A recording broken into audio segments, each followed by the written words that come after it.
For a lot of us, the word journey, when we talk about our whiskey journey, is overused.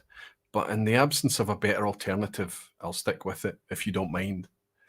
However, as we're on this journey, how many of us would consider ourselves whisky promiscuous?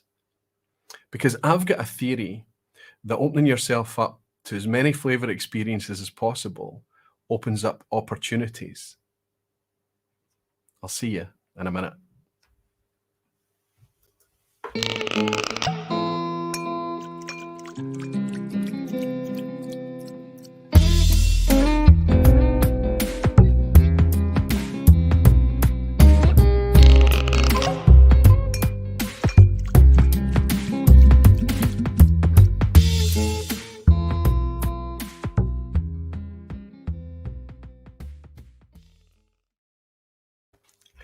Hello, whiskey folk. Hello, everyone. I hope you're all doing very well. It's really, really lovely to see you again. Pulling things back, getting things back to normal. I missed a vPub last week. Thank you all for your patience, and thanks for everyone who hung out with the pop-up on the pop-up vPub with Ben Clarkson, who stepped in for me last week. Last week was super busy because we were busy getting ready for the Oswas. So yes, this week is kind of more about just getting things back to normal, just having a kind of, the Oswas went really well. We're all really, really happy about it. Nobody told me that I was on the wrong mic, but that doesn't matter. It doesn't seem to have detracted too much from the thing. Most of it has been super, super positive, more than 99% positive. So Ralphie and I are feeling kind of satisfied that it went okay. As Ralphie said, it's no bad. It's acceptable. So we're looking forward to focusing on next year for the Oswas. For now, at least, we can put most of the kind of Oswa activity and discussion behind us. The social channels will stay active over the course of the next year, and you might see different wee ideas and projects popping up as we kind of reach out to the community to try and develop and take that thing forward. But thank you all for attending. I saw just how many dedicated barflies and beautiful whiskey folk were in that crazy, crazy busy stream. Well over 900 of you joined for that live session on Saturday, and it was great, great fun. Thank you so much.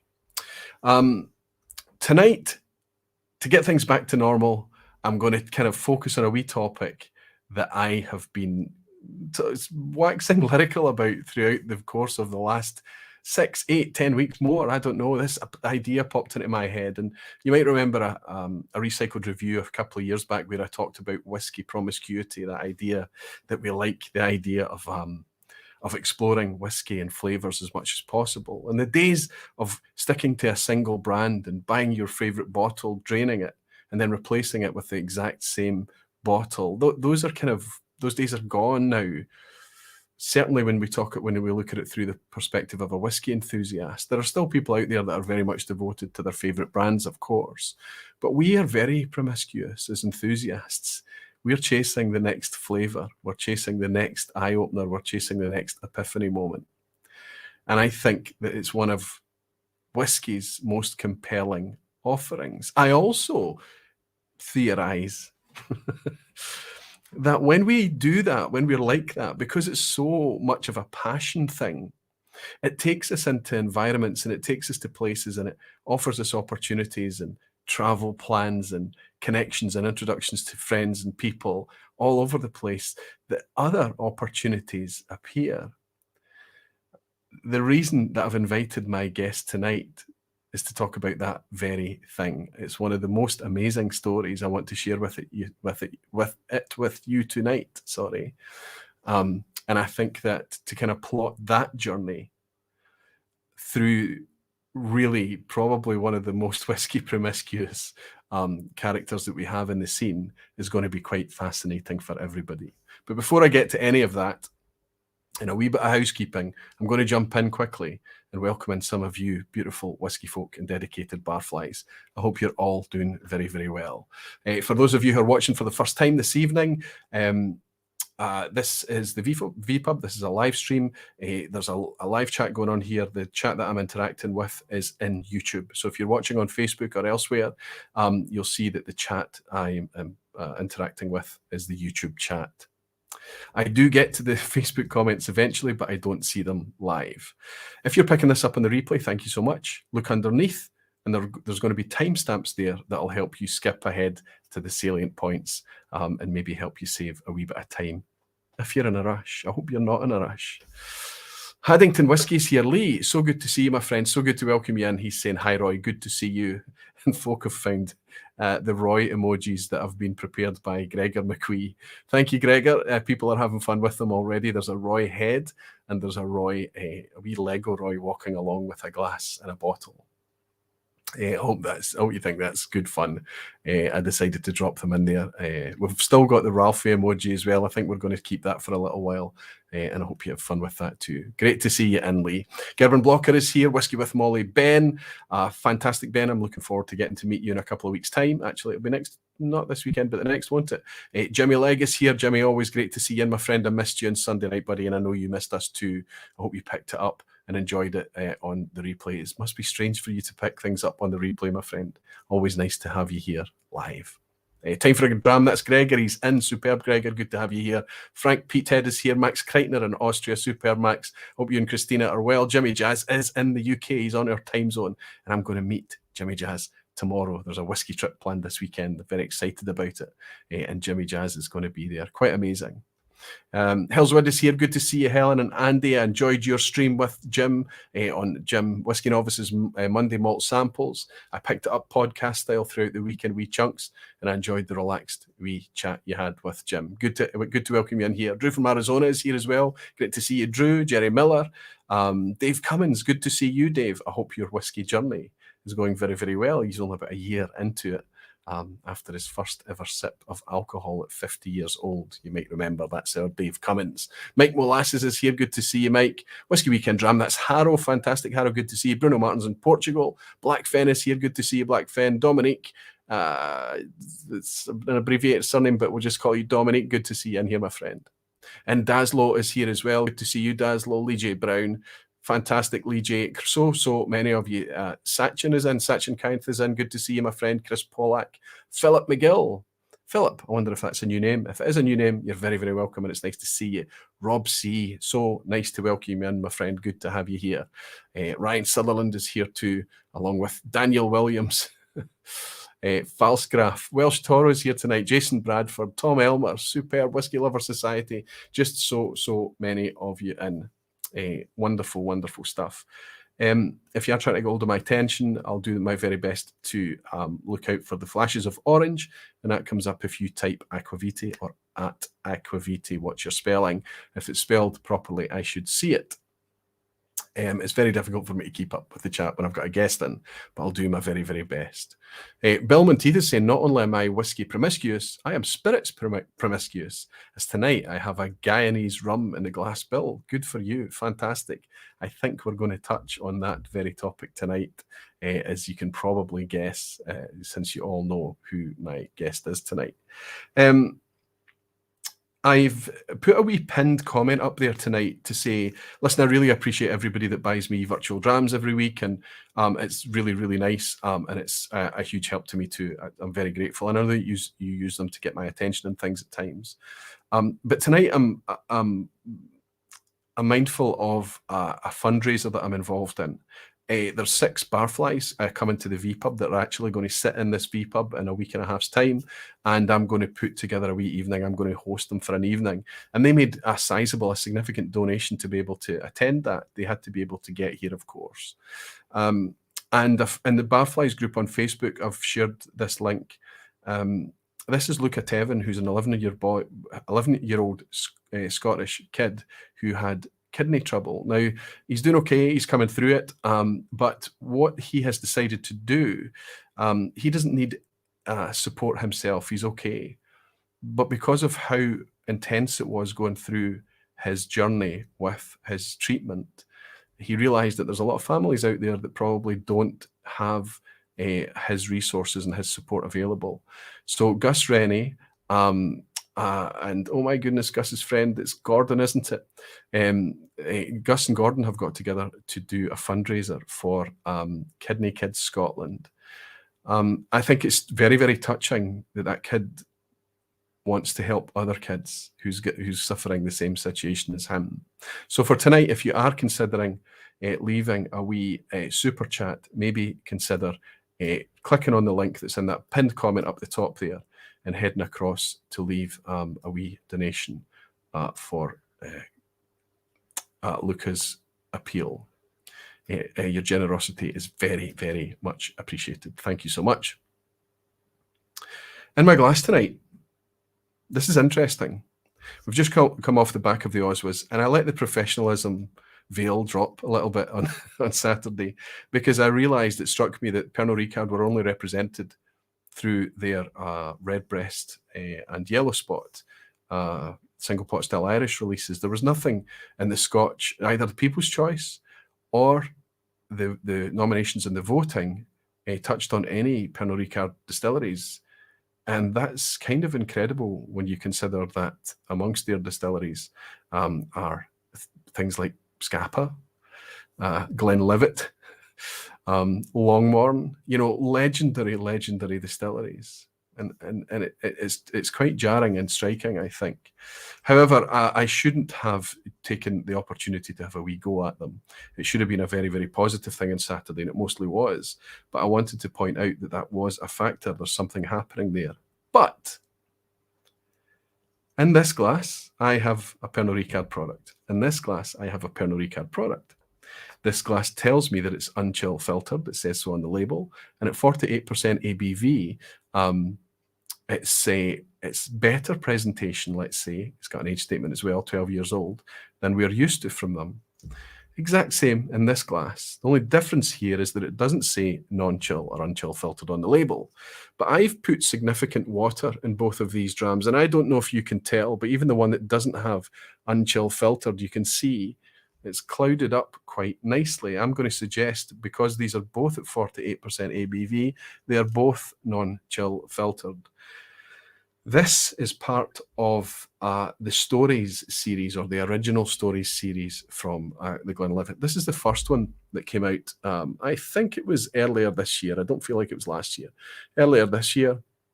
This is the Illicit Still release. So this is Glenlivet 12-year-old, but not the Glenlivet 12-year-old that we know. The 40% in the UK Glenlivet 12-year-old is not the same as this. This is a different thing altogether. I'll get to that in a second. And here is the one that's just been released. I picked this up as soon as it was released because, see if any producer is willing to step up on their presentation and bring something with a bit more engagement and a bit better presentation, I'm going to jump in and support straight away, like I did with this one. I've opened these both, and I've been enjoying them as I got set up this evening. I'll stick to my original notes on the Illicit Still. It really does bring a fantastic Glenlivet experience compared to what the standard releases brings. There's lots and lots of fruit there. There's extra spice. On this one specifically, there's lots of crisp apple and white pepper on the finish. It does play a little hot. It's better with a glug of water in it. Now, I know it's 48% ABV, but it might surprise you, and it might even play a little hotter than that even on your palate. Having said that, this is a good dram and a huge step up, a big amp in flavour and grip and engagement from Glenlivet. The new one, I think, as I've been contemplating and sipping backwards and forwards, the new one is a slight notch up. Again, not much in it. There's huge similarities here in terms of the fruit style and things. There's lots of kind of baked apple. They both have quite a baked apple thing going on. But the newer one, the licensed dram, has a much kind of richer bouquet about it. It has much richer spice and darker fruits and caramelized orange and things like that. I would go as far to say that it's even more kind of honey rich, a little better textured than the Illicit Still. I would maybe a half a point or so in it, not much in it. I think that it's interesting. It's interesting whiskey from Glenlivet. It takes a good glug of water and a decent amount of time in the glass for you to get the best out of it. But this is a positive thing. If Glenlivet or any of the Pernod Ricard distilleries are going to start bringing out things like this that are a better presentation, reasonable price, £50 or less, I think everybody is going to start talking about it. Now, it has to be good for it to be spoken about positively, but this is an encouraging step. So it's not all terrible news. I'm going to keep sipping these away, and if anything pops into my head throughout the evening, I'll share it with you. Yep, lighter, brighter, crisp, richer, spicier. And the spice is kind of like, you know, cinnamon, nutmeg, that kind of thing. Nice, warm, baked spices. Maybe ginger, actually. Yeah, a bit of ginger. And there's a sense that, you know, it might turn into a wee bit kind of toffee fudge, toffee caramel, but it's not really like that on the palate. The spice continues.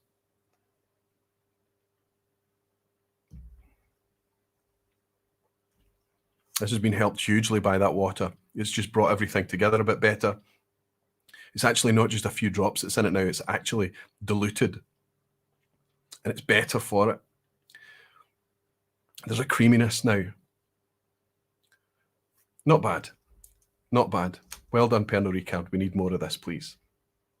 Anyway, the only thing to say in terms of housekeeping is that in a couple of weeks' time, I'll be heading off to InterWhisky in Frankfurt. It's all booked up. The flights are booked. I can't wait. I've not been on a flight in over 2 years, and I haven't been at a whiskey festival in over 2 years as well. I'm missing so many of you. I hope that some of you are going to get a chance to join me and a few other barflies who will surely be there too in a couple of weeks' time at InterWhisky. I'll be there on the Friday, I think. Most of the first session and the second session, and I'll also be at both Saturday sessions, but I'll be traveling home on the Sunday. So if you're going there for the weekend, the chances of us bumping into each other will be much better if it's going to be on the Saturday. Good stuff. I think I'm all caught up. Over 250 of you, and thank you so much for your time. Thank you for your patience. I'm going to bring in my guest now because I can see he's joined us and he's waiting in the background. Very excited about this. My guest has been on YouTube, you know, within a few months, almost as long as Ralphie has been on YouTube. He's been on YouTube for, I'd say, 11 years. What is compelling about my guest tonight is, you know, I often used to say to everybody that if you're drinking at home, if you're enjoying a whiskey and you want to kind of feel like you're sipping along with somebody, search YouTube, click on somebody that's reviewed that whiskey and sip it along with them. This guy must be one of the most compelling. It's literally like sitting next to somebody who has the measure of the whiskey and can lead you through the whiskey. Every tasting note he comes out with, you can go, yes, yes, yes, I'm getting it. His palate was one of the first things that struck me. The thing that struck me before that was the extent, the size, the sheer scale of his collection. It's so extensive that it's way more than just whiskey. It goes into rums, it goes into tequilas, it goes all over the spirits spectrum. Thousands of bottles. So it's clear to me that this is somebody that's driven by passion. We're not talking about a shiny display where everything is behind glass and softly lit and the bottles are polished and sealed. These are open bottles. Hundreds and hundreds of open bottles. Fascinating to see. So you've got this sense that this character has been through a very significant journey. A journey of promiscuity. A journey of trying as many spirits as possible. It's absolutely a fascinating story. This is not somebody from the industry. He is now, but that's not where he's come from. I'd like to talk about that thing. I'd like to talk about the beginnings. I'd like to talk about the developments, what brought that into YouTube. And I'd like to talk about where he is today. Of course, I'm speaking about Chris Trevino, Liquorhound. In order to best introduce him, I'm going to share a wee clip, a video clip with you here. And it's brutally edited. This is 11 minutes of YouTube gold, and I've edited it down into the StreamYard friendly less than 1 minute video clip here. So you'll see that it's brutally edited, but it's just to give you a teaser. I'll encourage you to go back and watch the video. This is Chris going toe to toe with one of the Scottish Highlands' greatest and most legendary monsters of complexity, Brora, specifically the 2013 release of the Brora 35. And you can see him grappling and fighting and chasing this dram around, and it's just a fascinating thing. And I'll suggest to you that you can write the most amazing prose and tasting notes. I know it's compelling to read, but in the video format, in the video medium, you get to see all those reactions, all those gestures, all those micro gestures, and you can see eyes flicking and flashing as they search around. You can see the effect a whiskey is having on somebody. This is one of the videos that does that spectacularly well. I'll invite Chris in, but I'll let you spend a minute watching this first. It's a wonderful stuff. Jeez. Okay. Let's give it a taste.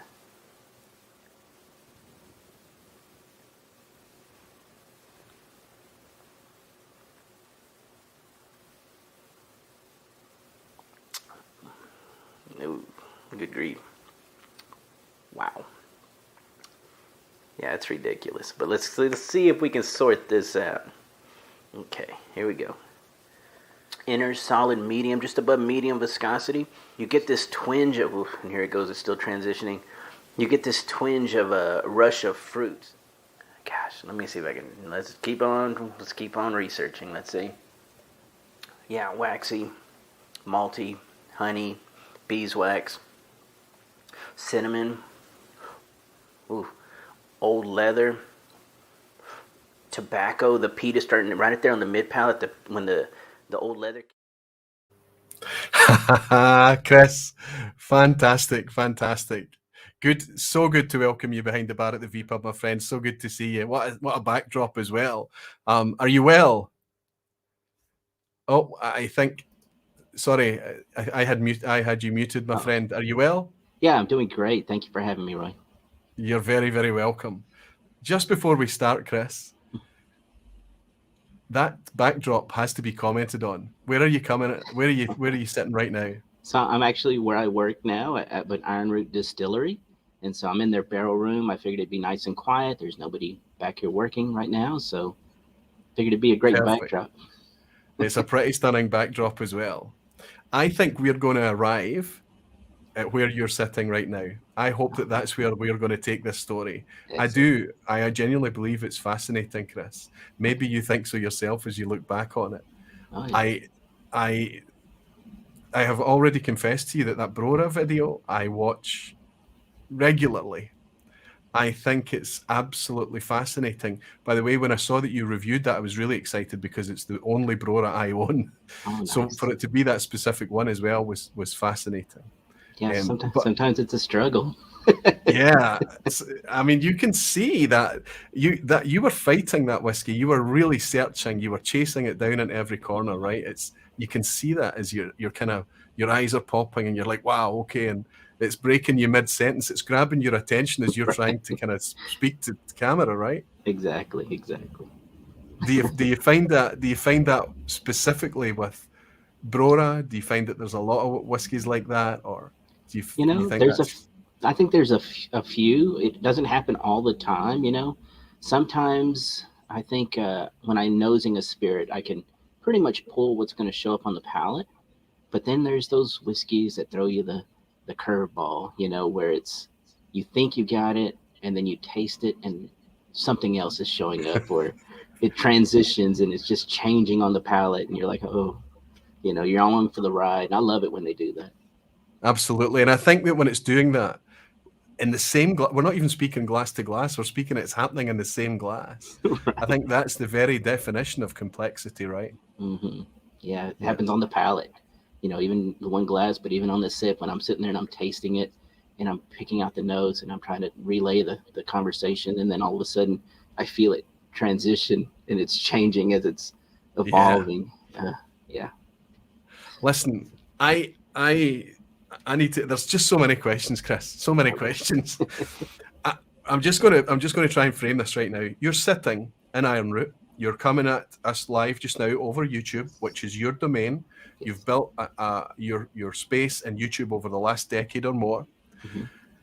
But your journey starts 15 years before that, right? It goes way, way, way back. And the more I read about Chris Trevino, the more compelling I think it is. I can't necessarily relate to everything because for everybody, everybody's journey is different. But I think passion has driven you. Something caught you about flavor, about spirits, and something made you chase down all those rare bottles that you have, collecting those bottles to build that amazing collection. So if we could just, probably the best way to start this story would be to go right back to the start. I think we're going back to the mid-90s, right? Yeah, 1994 to be exact. Am I talking about Chris Trevino, the Mailman? Yes, Chris Trevino, the Mailman, 1994. That was it. How can it? You're sitting there, and we're going to talk about why you're at Iron Root right now. It's really cool. Yeah, but how, Chris? I'll take you back to the very beginning. The very beginning was I grew up in a home where my parents did not drink at all, and so there was never a margarita or a glass of wine with dinner. That just was never a part of my childhood, and that was fine with that. And I was actually never tempted to drink early. You know, we have a lot of friends, and you know, maybe pre 21 years old. But for me, I was pretty happy and content, just you know, living a teenager's life, I guess. And then when I became 21, I had a friend who was going down to Mexico a lot to visit family, and he would always bring me back a bottle or two or three of tequila because he liked tequila. Right. And so we'd crack them together and we'd taste them.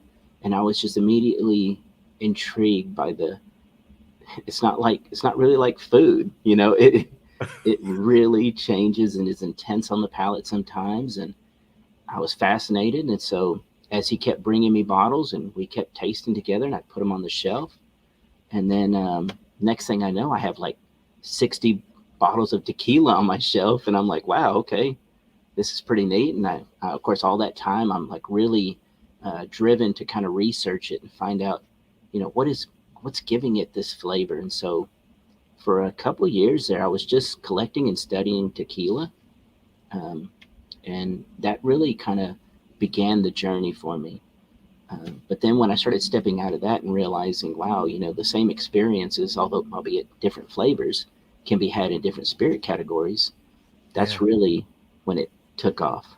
And so you decided not to be monogamous and stick with your tequila. You decided to push the envelope a little bit to get your curiosity on, let your passion drive you.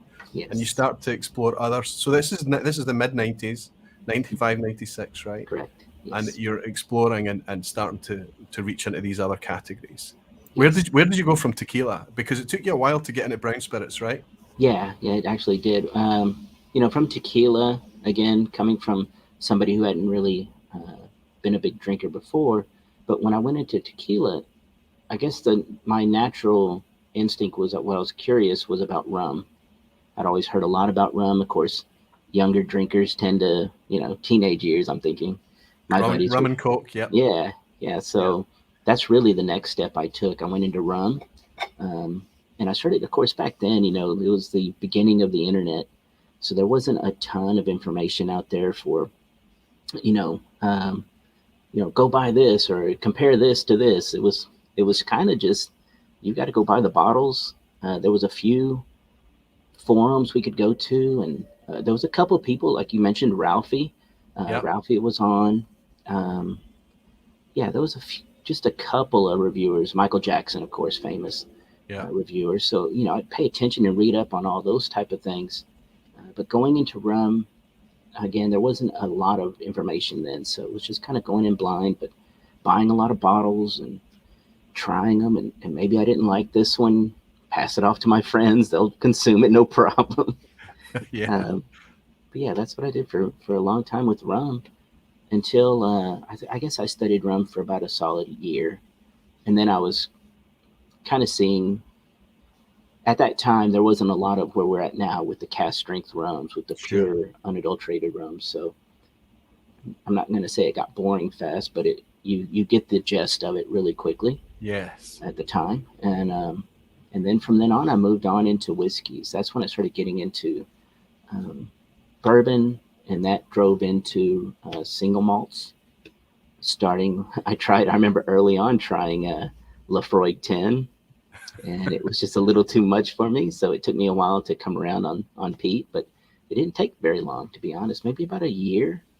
Once you start diving into all those flavors, like you talk about being curious about flavors and developing palates, you just start appreciating the differences. And although peat can be very aggressive at times, you have to appreciate it for what it is. I mean, those distillers and the people at those distilleries, they put a lot of work into it. And so that's just kind of my mindset, was always appreciated everything. Absolutely. Absolutely. Mamuka has bought us a wee dram to say cheers to you, gentlemen. Both amazing channels with amazing knowledge. Thank you, Mamuka. Thanks so much. And Whiskey Nose is saying cheers to you, Aquaviti. Sorry I had to leave so early a few weeks ago live with a whiskey friend. Whiskey Nose, never ever worry about that. The great thing about YouTube is that you dip in and out and you take it when you've got the time, the mood, and the moment. Never ever worry about it, my friend. But it's nice to welcome you both here and thank you both for your virtual drams. Thank you. Cheers. Cheers. So you've spent from the mid-90s. I can imagine that shelving unit that you've got. It's nice that you bought a modular setup, right? Yeah. Because it's growing and growing as the years tick by. Yeah, I think it started around through the 90s. Again, I was transitioning into different spirit categories and learning. And then I guess around 1999, 2000, I had one full shelf. And I was like, wow, this is kind of, a lot of people felt like it was already out of hand. Yeah, yeah. But I was like, surely there's other people like me out there. So I went on YouTube and I searched, liquor collections or just whiskeys. And there wasn't a whole lot out there. I mean, at the time, there was one other guy that I remember showing his collection. But he was like into wines also and champagnes. And so I was like, well, maybe I'll just shoot my collection. And so that's what I did. Shot my first video just showing that. And I never really wanted to be on camera. I just wanted to show my collection. And then people started asking me, well, I can't see in the back. Can you give me more videos and show me the other bottles? So that's when I started laying them out on tables and talking about a little bit about each one. And then from there, it was people started asking about specific flavors and how these two compare. And I remember talking to my wife and I was like, they're asking me to do this. And yeah, I feel like I can explain it, but I don't know if I'm qualified to review anything. That's amazing. And I think that's the kind of imposter syndrome that an enthusiast feels, maybe because they've been exposed to the industry and these kind of guys that are in the industry tasting the whiskey all the time. And you hear them interrogating whiskeys and you think, well, that's not really what I do. I'm just kind of doing it at home and things. Yeah. So you must have had to build up that confidence. I did. And of course, along the way, during all those years of researching and learning, of course, I had a master wine nosing kit. So I was kind of training myself and going to grocery store and getting different fruits and exotic fruits and herbs and trying to learn and train my nose. So again, like you said, wasn't sure if I was ready, but I just figured I'd try it because my wife was like, just do it and just keep it real simple. I was like, I can do that. And so that's why in my videos early on to now pretty much follow the same format where it's not a lot of me talking or talking about my day or what I'm doing. It's just about the spirit that I'm reviewing. And I basically crack that bottle. I pour it. I don't have any preconceived notions about it. I just, even if I've already had that bottle, I just kind of clear the slate and we're going into it that day. And I'm just trying to best describe what I'm picking up at that exact moment. And it makes for absolutely compelling watching, Chris. I have to tell you, and this is a kind of strange thing because I think when people come into whiskey, when they're new into whiskey in the scene, and they are presented with somebody that's picking out individual nuts, spices, fruits, all of these things, it can seem really way beyond the horizon. I think it's difficult for them to witness that and to process it and to feel like it's a real thing. It's only once you've been into whiskey for a while and you've started to build your own library and realize that actually this is a real thing. But when you watch someone that's just infinitely better at it than you are, it's compelling. And it also makes you realize this journey is potentially endless. Not just in the amount of whiskeys you can buy, but the amount of flavors that you can find in whiskey. Exactly. Yeah, and I was gonna say I never I never set out to be like, hey, I'm going to do this for 10 years, 11 years, or anything like that. I just started doing it. And I remember initially, one of the reasons I kind of felt like I wanted to do it was because of all those bad bottles that I bought early on. And could I save somebody else, a bad purchase? And so my whole goal with my channel was to review spirits I enjoy. If it's something I don't enjoy, I don't review it.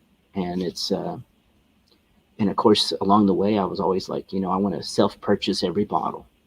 And so my collection, although it's probably, I think it's about 1,500 on the bar itself, open bottles. And they're all gassed. I use argon gas to kind of preserve them. But even though all those are open, what was it? Lost my train of thought there. I was thinking about the gas. You were talking about how the flavors, or I had suggested the flavors could be endless, right? Yeah, and I never set out to do that. I never set out to have that. I don't know, that size of a collection, or it just kept going and it kept compounding on itself. And listen, you're in good company. Everybody that's live in the lounge tonight, there's over 300 people.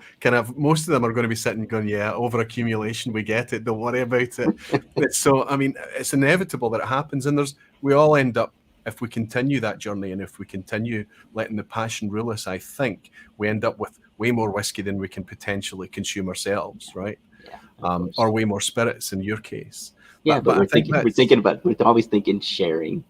I'm always thinking, one of these days we're gonna have an amazing party, and I'm cracking off, That's right. That's exactly what I'm doing. A week, just over a week's time, as part of a fundraiser. I'm going to have people in here, and I'm going to do my best to share as much as I can. But I mean, the thing is that I think we are pushed in this direction, and it's one of these compelling things that when some people that come into my house that they don't really know much about whiskey, or they don't know how much I am into whiskey, they see it and they think, oh my goodness, you've got a problem. And they're worried about it from an alcohol consumption perspective. But of course, if that was the issue, there wouldn't be any bottles on the shelf. They would be gone each as they come in. What's happening here, the overaccumulation, is that flavor chase, isn't it? It's that kind of trying to build your understanding and build that. And I think the flavor in whiskey really does compel you to explore more and more. So we've come, Chris. Chris the mailman, right? Because you've been a mailman up until very recently, am I right? Yeah, up until about 7 years ago. Yeah. So he's come through his tequila. He's tried some mezcals. He's gone into rum. He's trying other spirits and things. He eventually arrives at bourbon. That leads him into scotch. Correct. So at this point, you must, and I've seen your collection videos. I enjoy them immensely. And I know it's very difficult for you to get the camera into the back. Now you'll be able to buy one of those tiny little new cameras and poke it right into the back. But they're really interesting to see.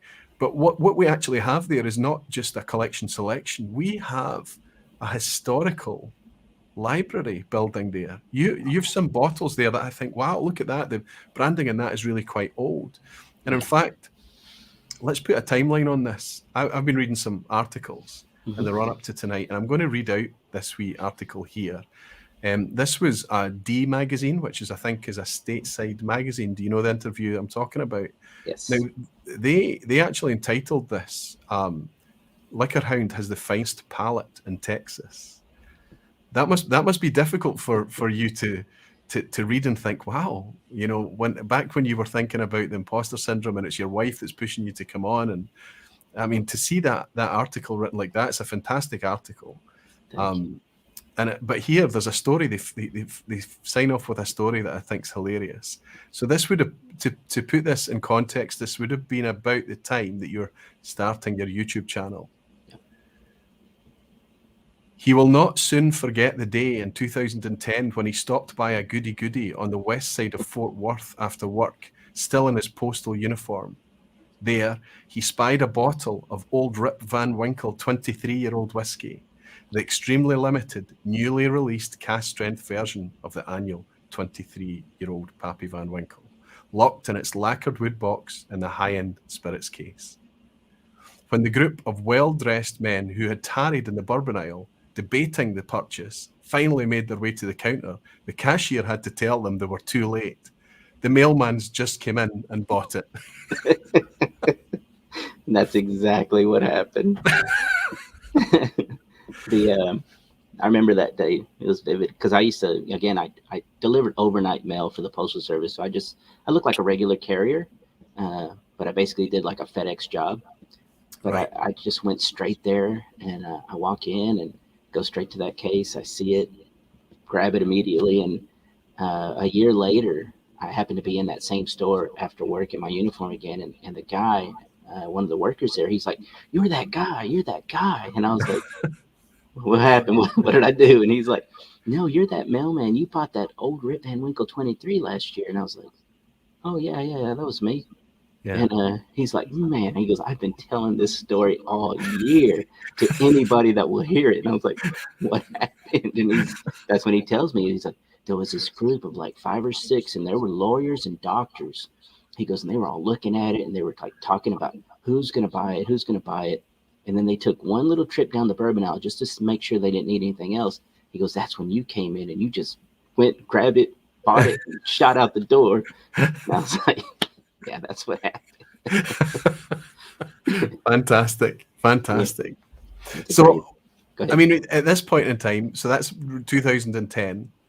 You're already at the point where you're willing to spend. I mean, I know it's even more ridiculous cash now, but even 10 years ago, 23-year-old Pappy Van Winkle would have been a considerable investment.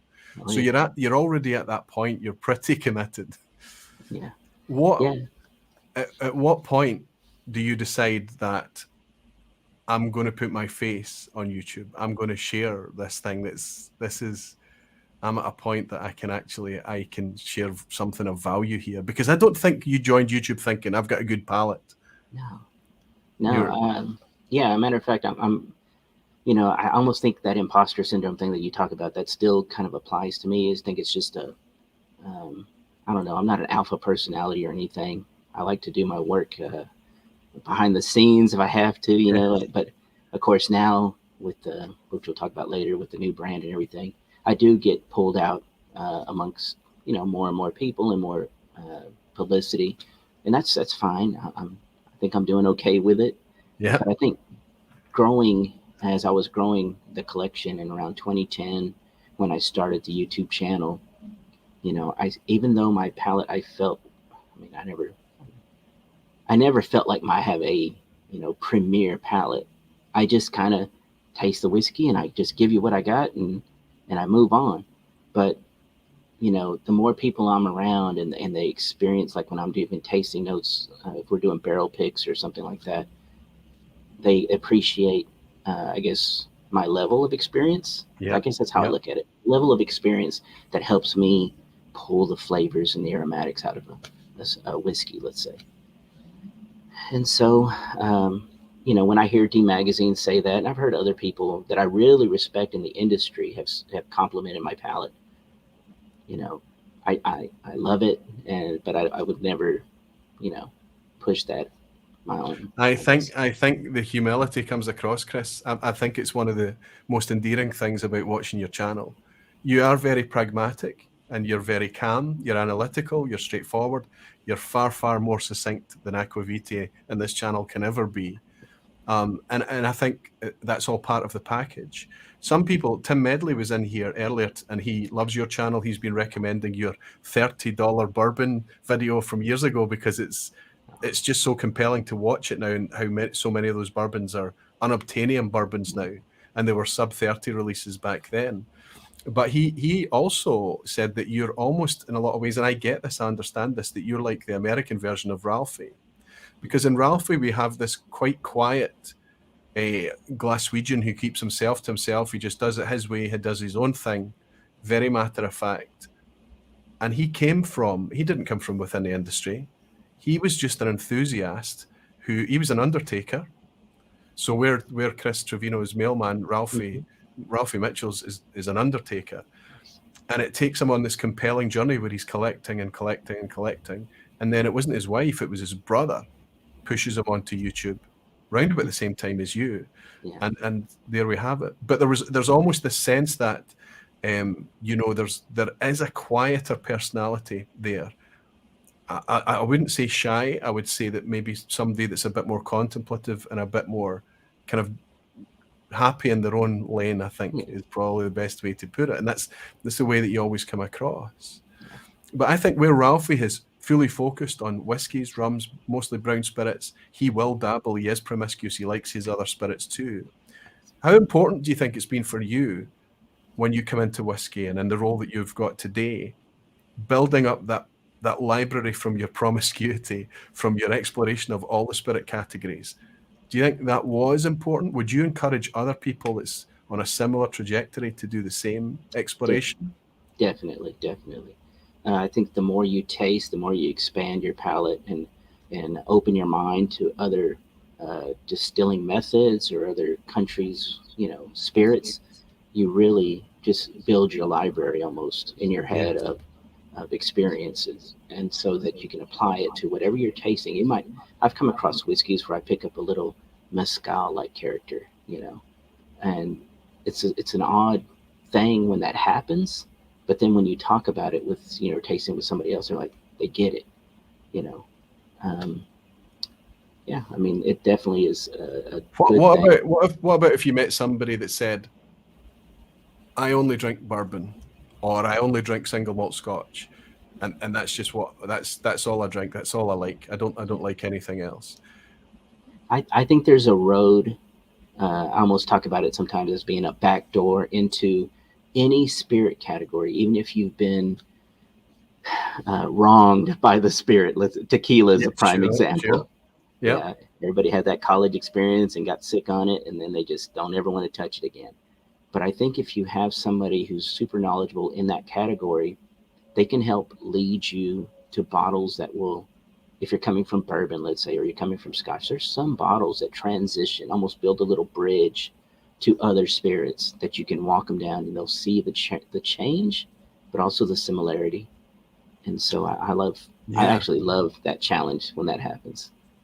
And I think that if you do find that back door, and I mean, some people are just not willing, right? Some people are just not open, and you're never going to crowbar your way into they're just going to stay in their lane, and that's okay. You can just keep offering them and encouraging them, but I think that if they do step in and if they do try other things, even if it doesn't sit well with them, if they don't love it straight away, perhaps it's for no other reason just to reassure them that they're already in the right place, okay? And not only that, they've got some other additional flavors in their library to help them explore their happy place or their place of contentment, right? Oh, yeah. I don't believe necessarily that you have to, experience it all, right? If you don't like certain flavors, you like anise or fennel, you're not going to like absinthe, right? That's just how it is. And I understand that, and that's fine. So yeah, I mean, there's going to be people that don't want to do that, and I'm perfectly happy and understand that. Yeah. So I mean, it's that idea that you try to encourage. I mean, I have to, when you talk about the tequila and the college experience, that was me with whiskey. When I was young, I didn't give whiskey the respect it deserved, and it left me years stating loudly that I didn't like whiskey. And I was quite happy in my ignorance, I think, but I didn't realize how happy I would be once I was actually not drinking whiskey, but tasting it. Yeah. It's quite a significant thing. Jimmy Legg is saying, I'm sure a lot of us try new foods to get the experience so we can use it for whiskey nosing and tasting. I know I do. Jimmy, thanks for your dram. I think you're absolutely right, Jimmy. And I would say not only do we use foods, I don't know if you would agree with this, Chris, not only do we use foods to build our library, when you talked about buying the fruit in the supermarket and the herbs and things, I mean, that's just so cool to hear that, right? Somebody that's actively buying different things to try and build their flavor library. But for me, it's also about when you're eating foods incidentally, I think you taste the food better because you're dialing into flavor more than you did previously. Whiskey has taught you about aroma and taste, I think. Would you agree? Oh yeah, definitely. The one thing that I was thinking about was going back to, the whiskey promiscuity of myself and trying to experience all the different spirit categories. There is a slight downside to that, and I'm going to tell you what this is. When I am now around some of my friends who are just mostly or mainly single malt drinkers, or I have other friends that are mainly bourbon drinkers, and maybe they've been collecting for 10 years or so. When you see, some of those collections, they'll have amazing bottles that I didn't necessarily pick up because maybe at the time when those were out, I was in another category doing, learning that. And so that's the only little downside that I ever found, was that when you're truly focused on one subject, you can build a tremendous amount of knowledge and a tremendous collection geared specifically there. To whereas when you're a little, all over the map, Yeah. it's I don't know. Like I said, I think it's amazing though, because then when you build those friendships, I'm still educated by all my friends, Yeah. because they're sharing their knowledge that they've built all those years, and I share some of my knowledge in other categories. The community is always the best thing to me about spirits. Absolutely, but I think you do make a great point, is that what you tend to congregate with people that do have the similar and favorites, the similar styles that they're enjoying. Absolutely. And for me, I like to consider myself kind of whiskey promiscuous, but honestly, my comfort zone is the Scotch whisky landscape. And that makes a lot of sense given where I'm located, right? Coming from Glasgow. But I will always try and continue to try other things. I do love it. I'm still not really into white spirits yet. I'm not into vodkas and tequilas. I do have, a couple of rums around. I have a couple of nice grappas and things. And it's nice to go there for a wee step change, but I always want to just come back into my whiskey. So it leads me to ask you then, you've got all these, let's imagine this Venn diagram of Chris's promiscuity and all the kind of categories of spirits that he's enjoying. But let's interrupt myself and ask what you're pouring there. What are you pouring? A Lagavulin 16, Old Faithful, right? Fantastic. Absolutely an Old Faithful. Actually, the whiskey that is responsible for taking me from being a casual sipper to an absolute anorak and geek is that bottle of Lagavulin 16. Oh, yeah. Yes, so if we imagine all your categories, there's going to be lots of overlap in there, of course. But where have you arrived? If you had to pick a favourite, I see by you're smiling. You're sitting in Ironroot thinking. I mean, it's not always popular everywhere, but I think when you build enough experience, to be honest, in the whiskey world, bourbon has its profiles and it has its place, whether it be younger bourbon or more mature bourbon. But single malt, just to me, I've always found it fascinating, and it's always been kind of, once I hit that point where I researched all the different spirit categories and I've collected all that, then you run into this time where you're collecting what you enjoy. You're tasting things and you're collecting those things that you love and you want to experience more of. And I always found myself in the single malt category a lot. When there's a special single malt that comes out and maybe I taste it, or I have friends that taste it and they're like, this is phenomenal. Then of course I'm driven to go find that bottle so I can review it. But I find that single malt now is where I find the most complexity, enjoyability, and like I said, it's just this huge spectrum of flavors, and so I really love hanging out there a lot. Is that any malt whiskey, or specifically Scotch single malt, or just or basically barley? It's mostly Scottish single malts. Of course, Japanese whiskeys for a while there were, good, but there was the word. Some of that might have been heavily influenced. Yeah. So yeah, I think it's mostly Scottish malts. Yeah, fantastic, and it's I suppose it's nice that, and I suppose rather than me fill in there, actually, I'm just going to ask you. Yeah. And this is from my perspective, and I know that it's down to my lack of experience in the category, but I am starting to collect a significant amount of bourbons. I've got a decent bourbon collection now, and I am enjoying bourbon, and where I didn't enjoy it originally very much, I'm starting to get to the point where I'll actively be in the mood for a bourbon and pour a bourbon now. But where I can navigate my way around the style of Scotch whiskies and the flavour variation and things, bourbon seems much tighter to me. Is it a tougher nut to crack? Is it more narrowly dialed in. Is that true, or is that just people that are outside of bourbon see it like that? I think that's a tough one. I mean, when I think back on bourbon and I think back on the category through the years, you know, it initially there was a lot of amazing bourbon for very cheap. You know, we're Yes. talking 80s, mid to early 90s. There was a lot of bourbon that just wasn't getting barreled. I mean, wasn't getting dumped just because their demand wasn't there. And so they were blending in a lot of older bourbons into blends, and they were phenomenal for $25. Old Grandad 114 back at National Distillers was ridiculous compared to what we're having now. And so I think, you know, when you look back at all that and you look at bourbon, there are certain bottles and certain releases, even now, that are still really good and good values. Yes. But I think sometimes it's a little muddied with bottles that don't quite, maybe they're demanding a high price, but not giving it really high quality. And I've kind of got a little bit, I don't know, I guess that's kind of what drove me to where I'm at now. But again, we'll talk about that when we get there. But Sure. I just really I wanted quality to be there, and I want everyone to experience some of the flavor. I think that's another thing. Another flavor profiles.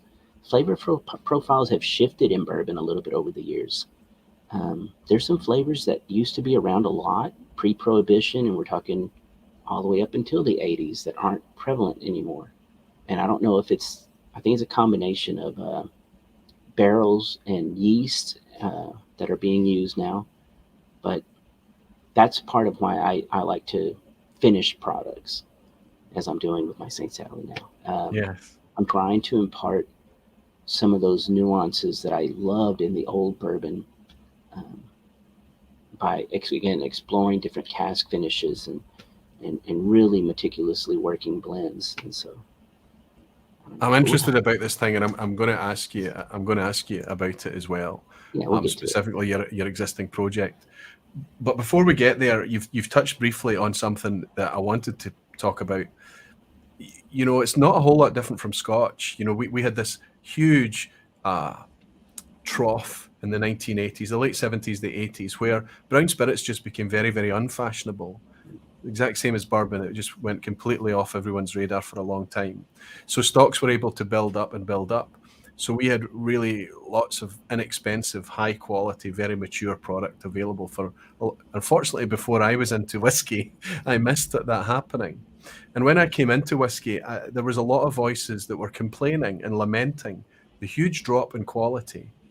And they always complained about the increasing prices. Year by year, it's everybody does, and it's becoming more and more salty as time goes on. It's becoming really, really difficult. However, I'm going to put something to you and let me know if you agree or disagree that slightly the conversation about quality has stepped back a bit. We're in a very kind of exciting boom time right now, where the boom is behind premium spirits, where there's lots and lots and lots of expressions being released specifically at a premium tier for enthusiasts. And there's less demand for quality because we're starting to maybe feel that the quality's been, the price is still a huge issue. But maybe is quality getting better, Chris, do you think? I think we are now. I think we're starting to see some, I think they're finally hearing it, right? I think, like you mentioned, for a while there, we did see some quality drop, and the price was steadily increasing. And I think they felt that, or they've heard it, so that now I think we're starting to see some of that quality coming back. There's certain, distilleries that are really starting to hit strides now that maybe they weren't in the past. To me, Edredauer comes to mind. Deanston is doing some really good stuff right now. So yeah, you're right. I mean, the quality is starting to come back on certain things, and the price, it's always going to go up, like you mentioned. It's just the nature. But yeah, we're starting to see some quality products come out. That Cragganmore 20 I just reviewed was delicious. The special releases, Cragganmore. See, I love that too. And when that came out, that was a 2020 release. No, yeah, it was 2020 release. That was only £120 in the UK for a cask strength. And Cragganmore is something you very rarely see from an independent. It's one of these kind of precious malts that Diageo don't release a lot of. We've only got the 12 at 40% here, and we've got all the Distillers edition as well. I really enjoyed that. To the point that, and I never normally do this, I bought a second bottle of that. And I'm glad to hear that you loved it too. Whisky Crusaders, Matt Zitrix is in saying, "Hey Roy," and Martin Linder has bought a wee dram to say, "Nice to watch a live show once in a while." Thank you, Martin. Do you know Matt? Do you know Matt Zitrix as well? He's a great guy. Yeah, he is. He's a fantastic guy. One of the most generous guys in whiskey, Chris. So nice to see you, Matt, and nice to see you, Martin Linder. Cheers. Cheers. What you talked about there about Deanston, Edredar, those were two of the names that came up in the online Scotch Whisky Awards at the weekend. I know that you and I have talked about it a wee bit, and I would like to kind of bend your ear and consider participating in that in the future. I think you would be a huge asset for it. However, the theme, one of the takeaways from that entire event was this story of Renaissance, not just about brand new distilleries, that was very much part of it, not just about old distilleries being reopened again, but also of existing distilleries changing their focus, not just producing efficient stock for blends, but actually starting to make their product for single malt's sake, with the end goal being a nice core range single malt product offering. Deanston is a perfect example of that, and I think they've come on huge leaps and bounds. If you, I know that it takes a wee bit longer for you to get a lot of the product in the US, but when you see that quality lifting there from Deanston, a pedestrian whiskey becoming a really alive, vibrant whiskey is wonderful to witness.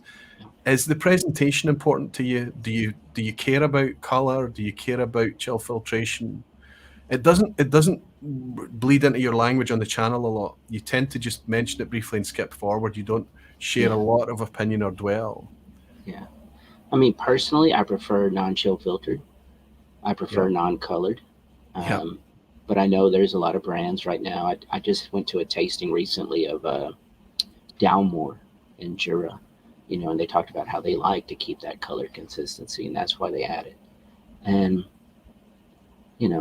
to each their own, I guess. But for me personally, I'm always about kind of purity of spirit and the rawness of it, and allowing me, the consumer, to add the drops of water to where I feel like it is perfect for my palate for that evening. Maybe I love that about the flexibility of higher ABV, right? Yeah, higher ABV and non-chill filtered. I don't mind it getting a little cloudy. If it does, it's okay. Yeah. I do. I wondered, and I know that it's becoming more and more of it's been happening for years, but it's becoming more and more of an available thing now, where we're actually able to have experiences with much more naturally presented product. And I wonder if that's only going to add fuel to that fire and make more and more people demand this rather than this. It's going to be interesting to see. It's not one size fits all. There's a place for everything, but I would like to see much more of the industry focused on that. Which is why I rail for it so much. Actually, Jaitley has bought us a wee dram to say, haven't been about for a bit, but it's always a pleasure. Actually, I have caught you here and there from time to time, buddy. It's always nice to welcome you in, and thank you for your drama, friend. Cheers to you. One of the things that came away from the awards at the weekend, though, before we go on to talking about YouTube to where you are today, one of the things that came out of the Whisky Awards at the weekend was it was the Scotch community voting, but we opened it up to other categories as well. So we had a grain category in there, we had blends in there, we had world whiskies. In the grain category, there was 2 bourbons that came first and second in the grain category. And I am of the understanding, I'm reliably informed, that it's a perfect bourbon to transition a Scotch lover into the category, and that is Wild Turkey. It was a Wild Turkey 101 and a Wild Turkey rare breed. I wonder if that makes any sense to you at all. The high rye profile. To me, the citrusy elements of turkey, modern turkey. Of course, if you go back mid '90s and before, turkey to me had a whole different flavor. Uh, Wow. but modern turkey, I guess I could see how that would lightly transition. To me, it's always been like if I'm talking to a bourbon drinker trying to get into single malt, I Yep. love aged single grain. That to me has always been the best bridge for me to take them on.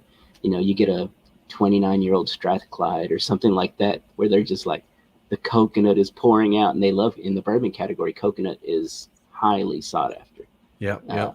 so when they taste that and then they get the tropical fruits pouring on, yeah, it can really change minds and open up to, what's To next. Scotch. Yeah. Yeah.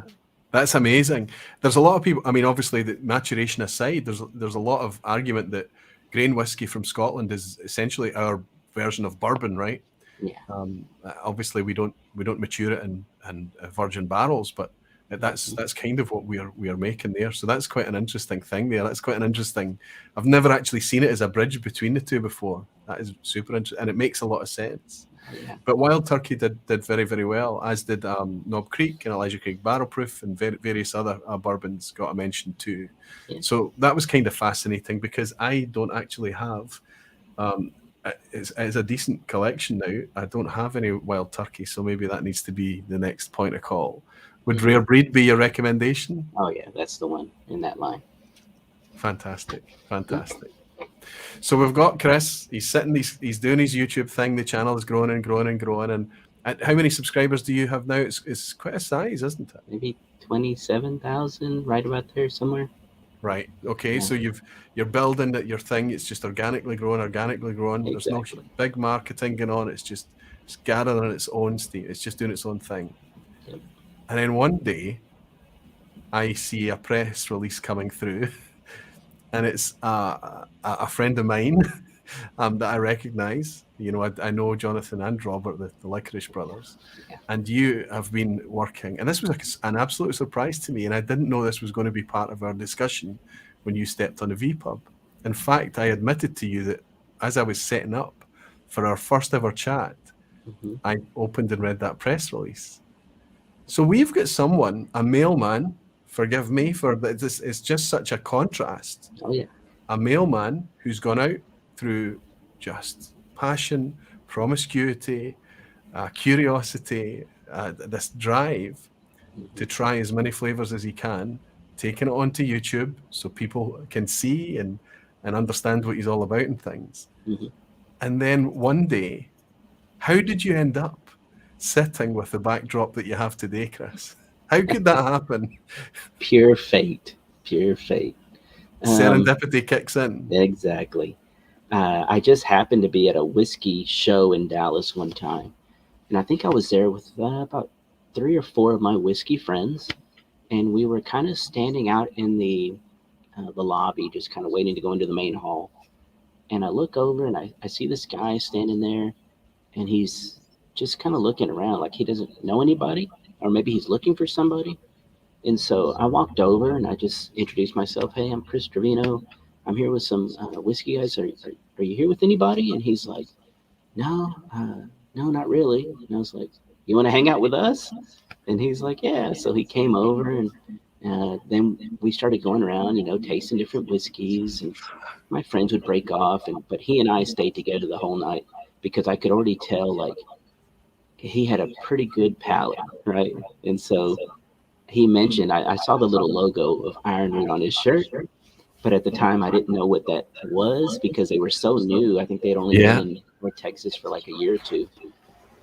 And so, and him being modest like I am, I don't talk about me being on YouTube or doing reviews or anything. And he didn't talk about him being a distiller or anything. So we just enjoyed the whole evening. And then towards the very end, he's like, yeah, my brother and I, we distill up there, and we kind of made this corn whiskey finished in port and peat casks.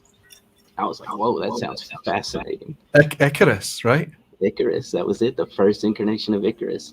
And he had a little bottle with him, and he poured it for me, and I was like, oh, wow, because, the corn whiskey category in America has just been, I don't know, neglected forever. Yeah. And then here they were with this whole new spin on it. And I was in love. Immediately I was in love. So I was like, I need to come up there. I need to see what else you're doing. And then I just started coming up to the distillery, and I would bring a bag of spirits. And so I met Jonathan, and I met, Marcia and John and Ashley and everybody. And we would just sit down and we would kind of train, because I told them, we need to be able to understand what great spirits taste like. And then from there, I would bring nothing but, let's say, single malts one day. And that's what we're tasting. That's what we're learning. And then I would go into rums, or I'd go into bourbon, and I would bring old bourbon, old bottles. And so it's just about tasting and learning. And pretty soon, we're all on the same page, and we're all getting the same nuances. And I was like, this is going to be a great thing. And next thing, I'm helping them taste barrels and getting my opinion on blends. And that's just kind of where it naturally turned into, I guess, a career. And that, so you can say that now, is you are actually saying it's a career now. It's a career. It's the beginning of a career for me, and the next stage. All those 7 years where I was just, after I left the post office, and I was doing the YouTube thing, and of course doing some consultations and stuff like that. But this has actually turned into a blending, for me, on the Saints Alley side of things, an actual career. And so it's quite fascinating. It's quite fantastic. And I know a lot of people say to me, you probably quite fancy a job in the industry and things. And actually, for me, I'm very, very happy. I can't even consider that. Yeah. It's not something that appeals to me. I'm very happy here doing my own thing exactly as I want. But I can see somebody like you, especially being, that serendipity is more than just that timing at that festival. You've arrived at a point where Texas whiskey is exploding, right? The bourbon category has never been as healthy in terms of variety and people really connecting with it, certainly in our lifetimes, as it is today. It's everything. It's almost that the perfect timing as well. Jerry Miller is saying, "Come on, Roy. Not all poster workers are as unsophisticated as I am." Absolutely, Jerry. Oh. Falsgraph is saying there's an echo. Yeah, there's an echo when Chris speaks. Oh, sorry. I wonder if it's from my side then. How's that? I turned my mic down a little bit. Yeah, I don't know. Let's see. You can let me know if it's still. I've turned it down a wee bit. I've turned the volume down a little bit. It should be okay. Okay. Hoyt is asking, has he tried various mezcals later? You've been through the mezcal loop, haven't you? Oh yeah, there's some really good ones out right now. Some really good ones. Give Hoyt a mezcal he should chase down. Bonete, Bonete. Actually, it's a raicilla, but that's just basically a mezcal made in Jalisco. But it's Bonete, the Costa version. So the coastal version. They do a Sierra on the mountainous, and then the Costa is so buttery and smoked meats. And to me, it's almost like a great, this is going to sound ludicrous to some people, but Nevis. You know how you get those really odd but somehow alluring flavors, funky notes, the savory side, the odd, the mechanical industrial things come in, and absolutely, I get it completely. Bonete, Costa, and there's a Sierra version as well. Fantastic. There you go, Hoyt. See if you can chase it down. I am suspicious that we perhaps don't get it here in the UK. And also, that's true of, I think, this St. Sally project that you're on, that we're going to get to. I think that's not made out of the US yet. Am I right? Correct. Yes. Okay. Seems fixed now. No echo here. Echo better. Echo better, but not gone. Wow. Okay. Not sure what's happening there, but we'll try and get by with it. So tell us what your role is. Before we get into the actual product that is St. Sally, I'm curious to hear. I want to know what élevage is, for example, and that kind of thing. Tell me what your role is at Iron Root. Obviously, you're a general role, kind of that spirits experience that you're bringing there. What's your day-to-day thing now? Yeah, so it constantly changes. that's the one thing about a family-run distillery is everybody has to do a little of everything. Yeah. Of course, Jonathan is the head distiller for Iron Root, so he's the one that mans that each and every day when that's running. But anything else, whether we need to pull samples for single barrel selections or batch selections, or if I need to fill barrels, or if we need to, we find a damaged barrel, stuff like that. It changes each and every day. But I would say for me, on the St. Sally side of things, it's mostly about when the barrels come in, because again, we're sourcing different types of finishing casks all the time, and making sure we get them prepped to take on whiskey, because one thing that we've noticed is when barrels come over, sometimes they're a little too dry, so they'll be really leaky. Right. And so we actually apply a little steam sometimes, and that really helps that wood swell up without putting a lot of water, unnecessary water, into the cask. Yep. Yeah. So stuff like that. That's my day to day. And then sometimes, like today, we were bottling and I was building boxes, and so never know. And I can tell as you're relaying what you're doing day to day, you're smirking and smiling. You're enjoying it. Oh, I love it. Yeah. I told Marsha, even when one day she went out there and we were outside on the hot concrete, and it was in the middle of summer when it's probably 125 degrees out there. And she's like, see, not all, bourbon work is easy. And I was like, I know, but the worst day of bourbon work beats the best day at the postal office. And so when you go home at night, what you have to do is you have to walk up to your wife and say, that time in 2009, 2010 where you encouraged me to go on YouTube with this thing. Thank you. Thank you. Oh yeah, I'm so proud of her and thankful for her all the time. It may be that you'd have met that guy at that festival, and the YouTube thing aside, right? It might have happened anyway. Do you think the YouTube presence and the YouTube career, or your decade in YouTube, helped prepare you for this situation right now? Maybe. I don't know. I've never really thought about it. I know I never really sought out to have a career in spirits. That was never the goal. Matter of fact, I was always proud about my independence from the industry. Right. So it happened, but I'm almost like in the point now where I'm still a very consumer mindset. So when I'm working blends for St. Sally, I'm thinking of it, and I just have this. I mean, it's natural for me. I feel like a consumer. Even though I'm working blends, I am the consumer. So I am not going to release anything where I'm not happy with it. And, it's a, what's the word? It's a passion. It's a love of spirits that's driven me where I'm at. And I just aim to try to make everybody proud, basically. Because do you still have an idea to keep the channel going despite what you're doing? Yeah, I've come up with a regular schedule. It's not the most productive schedule, but it's one video every 2 weeks that you can fit in. Yeah, but that keeps me going. It keeps, I think I still stumble on things like that bonnet that I mentioned that I want to get people to know about. Today, I just released a review of the Laphroaig PX Cartouche and the 10 Sherry Oak finish to my patrons first, and then 2 weeks later it goes out on YouTube. But I love sharing information like that, because those two whiskeys, John Campbell, he went out on a high note as far as I'm concerned. On style, yeah. Yeah.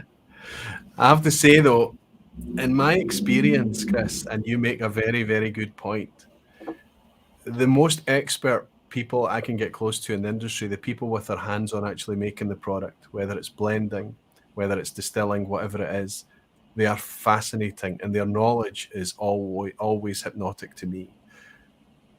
But their knowledge is usually focused around their own product, their own portfolio, and what they're making. It's difficult for them to open up the bandwidth and reach out to try lots of other things that you and I are perhaps trying. So I think that you having that attitude and you having that YouTube thing and that promiscuity that's continuing, I think that is quite a compelling thing. I think it's difficult for somebody in the industry to try lots and lots of different things all the time. Maybe when you're at the scale of Iron Root and you're growing and you're trying all these really creative things, it's a bit easier. But once you get into a big portfolio, a big distillery, I think that can be very, very challenging. So that's interesting.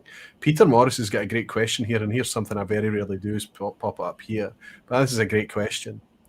Do you have any guilty pleasures in the spirits world that's maybe connoisseurs would turn their noses up at, but you absolutely love? What do you think? Yeah, I'm trying to think. Oh, I know. It's a rum. It's not an expensive rum. It's not a highly regarded rum. It probably has some adjuncts in it. But I remember tasting the Lemon Heart 151, and that just is an experience. If you've never had that rum, Lemon Heart. I've never even heard of it. Lemon Heart. Yeah, Lemon Heart and Sons, I think is what it's called. But it's a 151 proof rum. It's a beast because it is 151 proof. Yeah. But flavor-wise, it is so impactful, and I just, again, guilty pleasure. Being honest, that's one of them. So there you go, Peter. That's a pretty good answer. I hope maybe you can get your hands on some Lemon Heart. I've never even heard of it. Jimmy Legg is asking, can you ask if he has any fear of his new job ruining his hobby? No, I actually don't. I've always had this feeling through the whole thing that I'm just going to not release anything that I wouldn't want to buy. And so I think as long as I maintain that mindset, and I think you're absolutely right about me coming almost the exact opposite way that most people enter the industry, it's actually a good thing because, on a day-to-day basis, I'm not, and you know what, Jonathan is very aware of this as well. I've heard him talk about sometimes distilleries can fall in love with their own product and then lose sight of where the category is going or changing. Yeah. And so we're never in that position because I'm constantly I'm still bringing things for us to try each and every day. But yeah, I mean, I don't think it's going to ruin anything just because I'm proud of what's coming out. And I think everything's getting better and better. And these are honest, like we're working on batch 2 right now. It's amazing. It's done well in this Texas summer. Fantastic. There's a wee question here that Samuel Williams is asking, and he's asked. Now I'll let you answer. I'll let you answer with an Iron Root product or a St. Sally product, but also a product from wider out there. Are there any Texas whiskies that we need to keep an eye on? Yeah, of course. Like you said, Iron Root, St. Sally. We've got some big things coming. I would also say there's some unique Texas whiskeys. That one I just tried yesterday from Shire. It was a cask strength Shire. Now they're doing kind of a stave maturation, but that was really a solid release that they did. And I don't know any numbers on it. I just had a pour of it. Totem is another really unique spirit. It's not really a whiskey. Totem. It's I know Matt Zeitrick knows all about it. I saw him talking about it the other day. But that one, and that is the run. The Lemon Heart is Guyana rum. I believe so, correct. Let's see. Totem. But it's almost like a gin base. But there's also a Pachuga style because I want to say they hung a ham in the still when they ran it. See, in the Mezcal world, they'll hang a Pachuga chicken when in the stills, and it kind of imparts a unique mouthfeel, a unique character to it. Well, they did the same thing with ham, but then they also put a lot of botanicals into it. And apparently, from what I understand, they were like, he just does it for the love, he wants something different, but that he enjoys.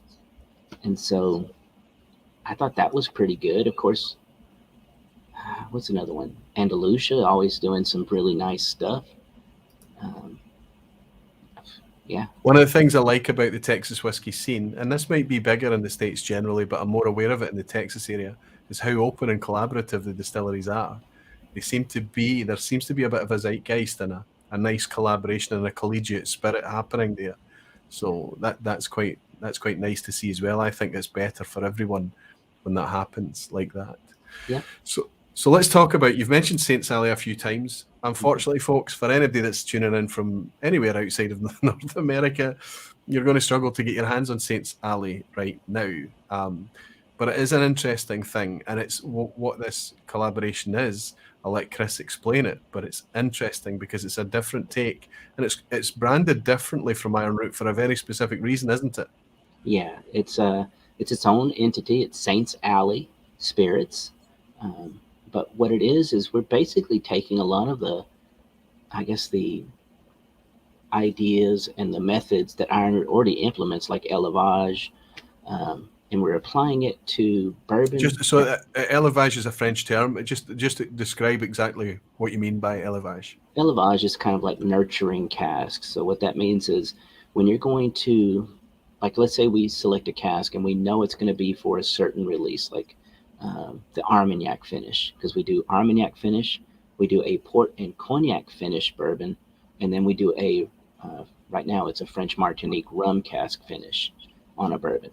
But when we taste the barrel, and let's say we feel like, it's going to be bottled at 107 for the, let's say the Herald, which is the Armagnac, and it's at 117 proof, then maybe we slowly start bringing a little water into the cask, a liter at a time. While it's maturing. Yes, while it's maturing. And we're seeing how it's changing. It also goes into, like, let's say a barrel is not acting right on one side of the warehouse and it needs to get moved. It's just keeping an eye on everybody, making sure all the kids are acting right, everybody's playing well together. And then, again, we might have to move it. If it's not acting right, we might have to move it to the other side of the warehouse where it gets more sun. Just stuff like that. And mostly about the slow reduction with the water. That's a really method that we're using that I think really pays dividends. So you mentioned, from what I can see, there's a Saint Sally, just a standard Saint Sally called 1, I think. Yep. And there's a Heretic, which is what you mentioned, the Armagnac. That's the Herald. Oh, sorry, Herald is, and then the Heretic is the rum one. Because it's kind of a crazy idea to do rum finished bourbon. It's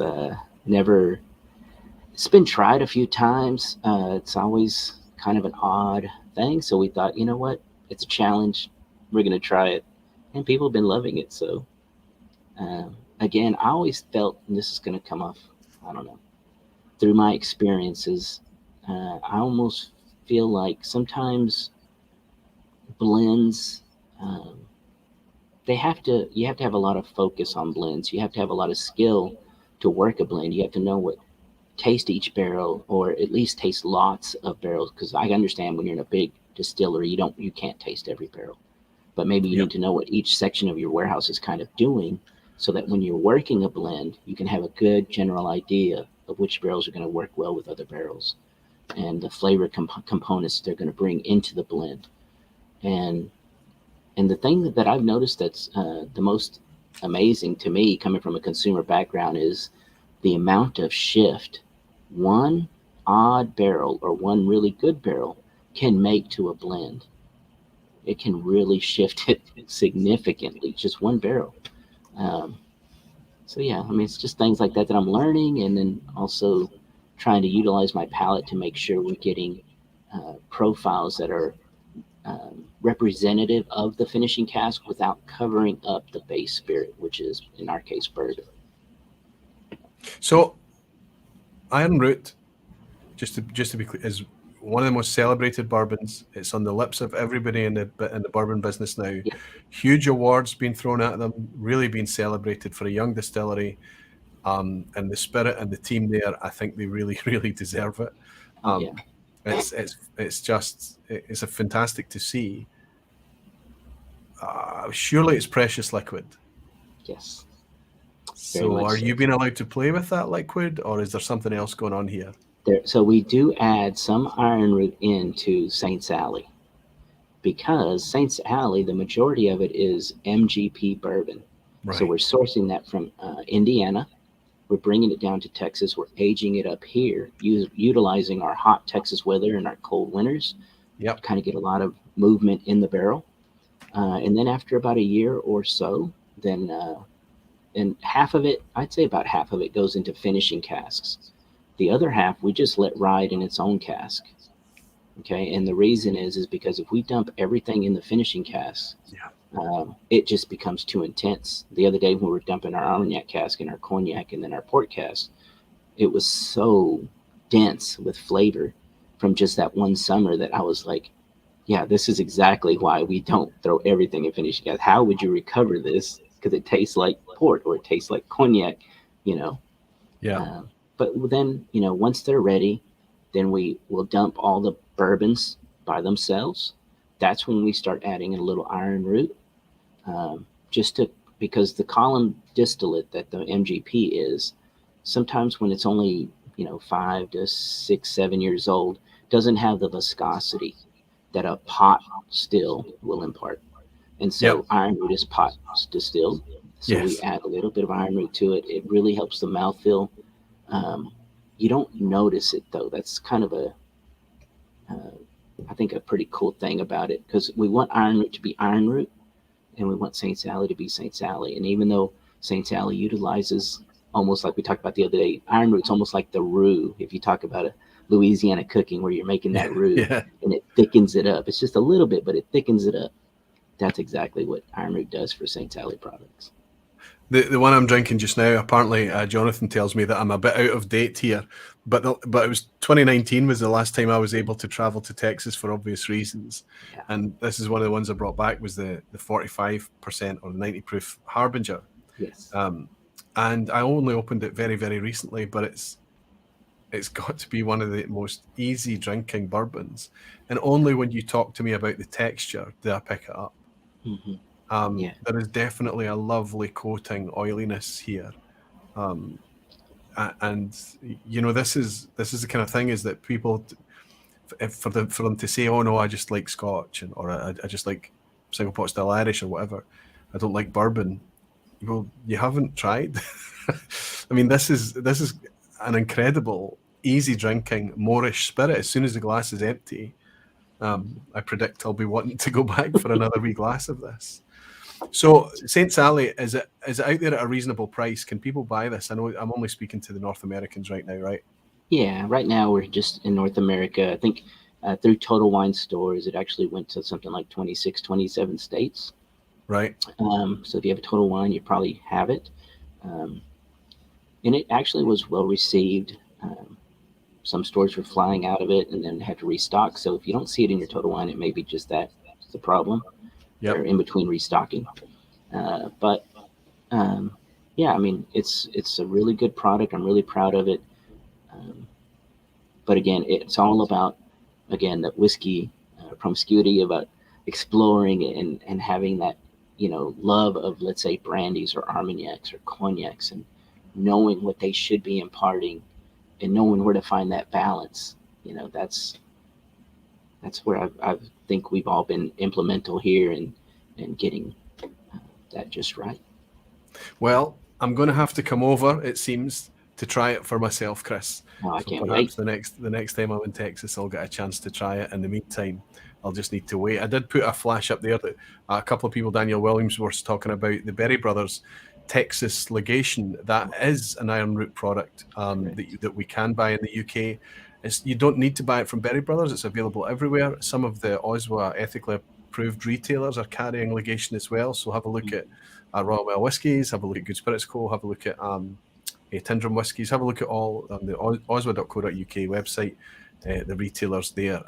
I did manage to find it here and there. You can still buy that. Jonathan is very keen to get more product across because he wants to show off just how far they've come, and he thinks that they're getting better year and year. So I'm excited about that. Hoyt is saying, will Binnies start carrying this? St. Sally? Maybe in about, I think one more year, it's probably going to really expand out. And that's when we're also going to start hopefully seeing some single barrel releases going to like the smaller stores, or maybe even I have some friends, I think, up in Norway that might be looking to bring some stuff in as well. So, you know, as we expand out, hopefully we can make it over into Europe as well. Fantastic. And actually is asking, do you see any similarities between Texas and Indian whiskies given the similar temperatures they mature in? I find Indian whiskeys enjoyable, and I find them pretty unique as well. Kind of, I guess you would say the same about Texas whiskey. Um, Yeah. though I would say the difference for me is the spice component that Indian whiskeys tend to pick up is very unique. It's very I don't know. It's almost like I spice market. Um, there's just something extra to their spice component that I don't find in any other whiskey, even Texas whiskey. I've not tried a lot of Rampur, but for me, Amrut it can be really quite different. The Amruts can be really quite markedly different one from the other. Paul John, for me, at its core has that really bready, doughy fermentation. You can almost taste the beer element of in the whiskey, right? You can taste that yeasty doughiness coming through. Yeah, And I think, I mean, I don't always pick it up, but if I know that there's a Paul John in front of me, that's usually what might be the giveaway for me for that one. So it's interesting that you're getting maybe an aromatic spice or a chili yeah, spice, a heat spice, or an aromatic spice. yeah. It's, again, I always just describe it as a market, a spice market, where it's a little bit Yeah, of everything in the air. yeah, Um, one other thing that might be different, though, is while we do share similar climates, I think, you know, um, the way you mature a barrel or the conditions that you mature a barrel, if you just put them in a hot warehouse and you just let them do their own thing, you're going to get some that don't act right. And again, if you're doing a big blend and you're just dumping those bad barrels in, you're really going to shift that blend negatively. So that's one thing that we're very conscious here. And I think a lot of Texas distilleries are learning that it's not just about the heat here. There's other little um, things that you need to do to barrels to make sure get them a lot of airflow. For example, when the summers, not right now, it's a little cool, but when the summers are here, we like to open up all the doors, get a lot of airflow. We find that really runs, and then we have fans in here as well. All that seems to really help our barrels. So I yeah, remember Daniel Whittington up at the Crowded Barrel, and of Daniel and Rex, the Whiskey Tribe and the Whiskey Vault. I remember Daniel talking about how the Texas whiskey style has, there's a huge variation already there. But for a lot of the Texas whiskeys, there's this bizarre DNA has crept in. It's almost like taking care of itself. Nobody's designed it in, but some people are able, who especially bourbon drinkers, they're able to take a Texas whiskey and know immediately that there's a chance they're going to be drinking a Texas whiskey. That's got to be about. Surely it's about climate. Surely it must be.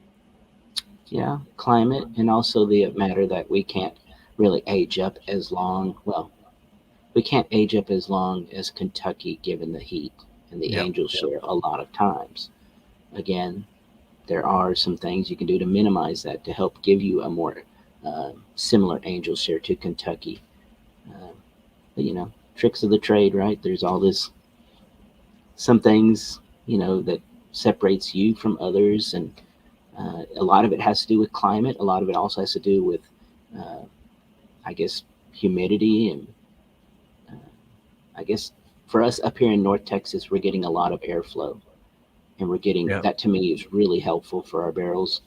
To whereas I think if you're down, let's say on the Texas coast or somewhere else, that humidity, it's going to change everything. Everything changes. That's how come I think Texas whiskeys you know, are all different. Every Yeah. distillery feels different, tastes different. Um, yeah, it's a lot of I terroir, a have lot this of romantic idea, Chris, that we can design it as much as we want, but oftentimes the whiskey does just take care of itself, right? yeah, yeah. Yeah, I mean, it does its thing, and sometimes you're happily surprised with how well it turns out. Yeah, Fantastic. Actually, saying some Amrits, I have some similarities with rums, with the tropical fruits, for example. I think those overripe bananas and mangoes. Dorpass whiskey is saying, could it be the 6-row barley grown in the foothills of the Himalayas that is used to make Indian whiskey? Well, specifically the 6-row barley, that's true for Paul John, definitely. okay. So that could definitely be a part of it. Mhm. For sure. And I know that Shelton Almeida, the Paul John brand ambassador for Paul John. He talks at length about barley. It's a fascinating tale when he shares it. And it is something that's very distinctive about that style. Absolutely. Absolutely. So tell us, Chris, what's in the future for Liquorhound? You've assured us that at least every other week we're still going to get our video drop coming out. We're still going to see Chris talking about his Lefroy lineups or his whiskies of 2021 and all of these things that we love. Your rundown at the end of the year last year was particularly interesting to me. Anybody will go back, because he doesn't just talk about his best whiskey or his best scotch. You're talking about best spirits of the year, which is that promiscuity is coming across in the content. It's fantastic. Thank you. I recommend, by Tim's recommendation, Tim Medley was talking about the budget bourbon, although you might want to have a wee weep when you realise that not only can you not buy these things, but the price that you were once able to buy them at, unfortunately, we don't have time machines. But please, what I'll do, that little Brora clip I played as we, after the credits roll tonight, I'm going to play that again. And I'll drop the link in the hope that you go along and give that Brora video a watch, because it's the video format. It's Chris at his best. Just everything is there. It's exposed. You can see everything. He's chasing it around. No edits, no cuts, no chops. Just 11 minutes of pure YouTube gold. Yeah. And I would say the future for me right now is just focused on, again, still reviewing spirits, but also focusing on Saint Sally. Hopefully getting more barrels in, working more product, just so that we can expand out further. I think the more people that taste it, the more people are going to enjoy it and find it intriguing and different. So it's not, again, one of our mottos is carefully curated and meticulously matured. And that's what we're all about. So I want to kind of preach that to everyone and taste the difference and the art of blending, because I really do think it's an art. Well, Marsha, Jonathan, and Robert, and the team there were already on to great things before you came along. But I have to say, Chris, if I started a distillery, regardless of where it was in the world, I would love to have a Liquorhound involved in the team. That would be amazing. So I think you've been. It's almost the serendipity of the story, that kind of perfect. To see you in that place doing what you're doing today, it just makes perfect sense. For it to be any other result almost seems absurd now that we look at it from that perspective. But it's a fascinating story. Mailman, collector, not necessarily a collector of sealed, polished, shiny things, but things for organoleptic pleasures. Exactly. To going through every category you could get your hands on, everything that was available to you, that promiscuity defined, right? Yeah. Then into YouTube. Thank you to your wife for that. Thank you. And then finally, seeing you here, I think it's an amazing thing. And I think it's an amazing thing to celebrate the timing and all the timing, everything lining up for it to be a perfect thing. Are you able to stay a wee bit longer? I don't know if you're on a curfew. I could probably stay a little bit longer. I'll have to double check. I don't want to make sure they don't lock the doors on me.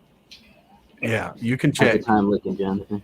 Hey, look who yes. We just shut down the stills, so I came back here for my evening dram. Oh, nice. Well, I tell you what we'll do, Jonathan. Since you're doing that, you can pull up a little seat next to Chris, because we're just about to roll into the quiz at the end, and you might find that there are some Liquorhound / Iron Root questions slid in there. Does he hear me? Yes, yeah, I'm taking it off my earphone so he can hear. Oh, he didn't hear, did he? There we go. How goes it, Roy?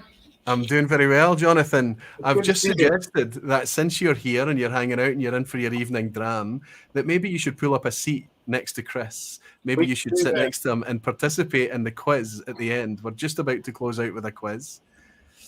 And that might be a little bit of fun.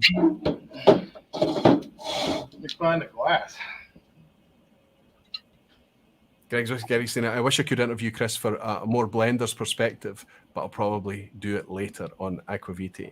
You could reach out to Chris. And you could send him along any questions that you have. I'm sure he'd be more than happy to respond. Greg's got his own blog and he's got his own content out there on YouTube as well. Greg's in Paris, France. Dorpas Whiskey is saying, bring on the gingers. That's just no fair. That's not. What we're doing here is bringing on two of the most celebrated people in American whiskey right now. That's the way I see it. And I don't care what colour the hair on your chinny chin chin or your head is. Fantastic. Are you up for a wee quiz at the end? Sure. There might be a Liquorhound question or two in there. I think it's an eclectic quiz today. I always say that it might be easy, but tonight I think it might be a wee bit tricky. Well, let's see how we go. The quiz is always multiple choice, everyone. You're only playing against yourself. So if you want to share your score, you can. And if you don't, you can keep it to yourself. Good luck, everybody. Jonathan, it's fantastic to see you in. It is. Good to see you, Roy. I missed you this year, but you know that we've talked about that, right? It'll keep till next year, and things will only be better another year down the road, right? Well, the whiskey's only going to get a little bit older here, so. That's right. So much more to talk about as well. And maybe I need to make a wee trip north to hang out with you guys. Maybe I need to add on a day or two to the next journey out there. I'm looking forward to it. About 3 hours each way travel time, and then you can come see us. And it probably need an overnight then, right? Absolutely. Someplace to hang my hat after a dram or two. We got that. Fantastic. Yeah. Let's put a date in the diary. Maybe it sounds like it could be October next year for the ball, right? That'd be superb. Perfect. Good luck, everybody. Good luck with the quiz. I'll pull this up here now. And it's great to have Chris and Jonathan participating along with us too. Question 1. This is so official. Oh, this is a softball. Come on. Whoa. St. Sally bourbon uses mostly what as its base? A, Texas corn whiskey. Yeah. B, iron root bourbon. C, MGP high rye bourbon. Jerry Miller is saying, I am in too good a mood to screw up another quiz. Jerry, you've been killing it recently. Don't worry about it. You're going to be great. Neil Cochran is in tonight as well. Neil, I've been missing you recently. I hope you're doing very well, my friend. It sounds like that you're off to Isla for a trip. I can't say I'm not a wee bit jealous about that. I'm missing my Isla fix as well. It's been over a year. Looking forward to getting out there. What is it, guys? Tell us, what is St. Sally mostly built upon? That would be C, MGP high rye bourbon. So we're easing you in nice and easy. If anyone was paying attention, we just had Chris share the details on that. Question 2. Glenrothes scrapped its vintage statements in 2018 in favour of age statements.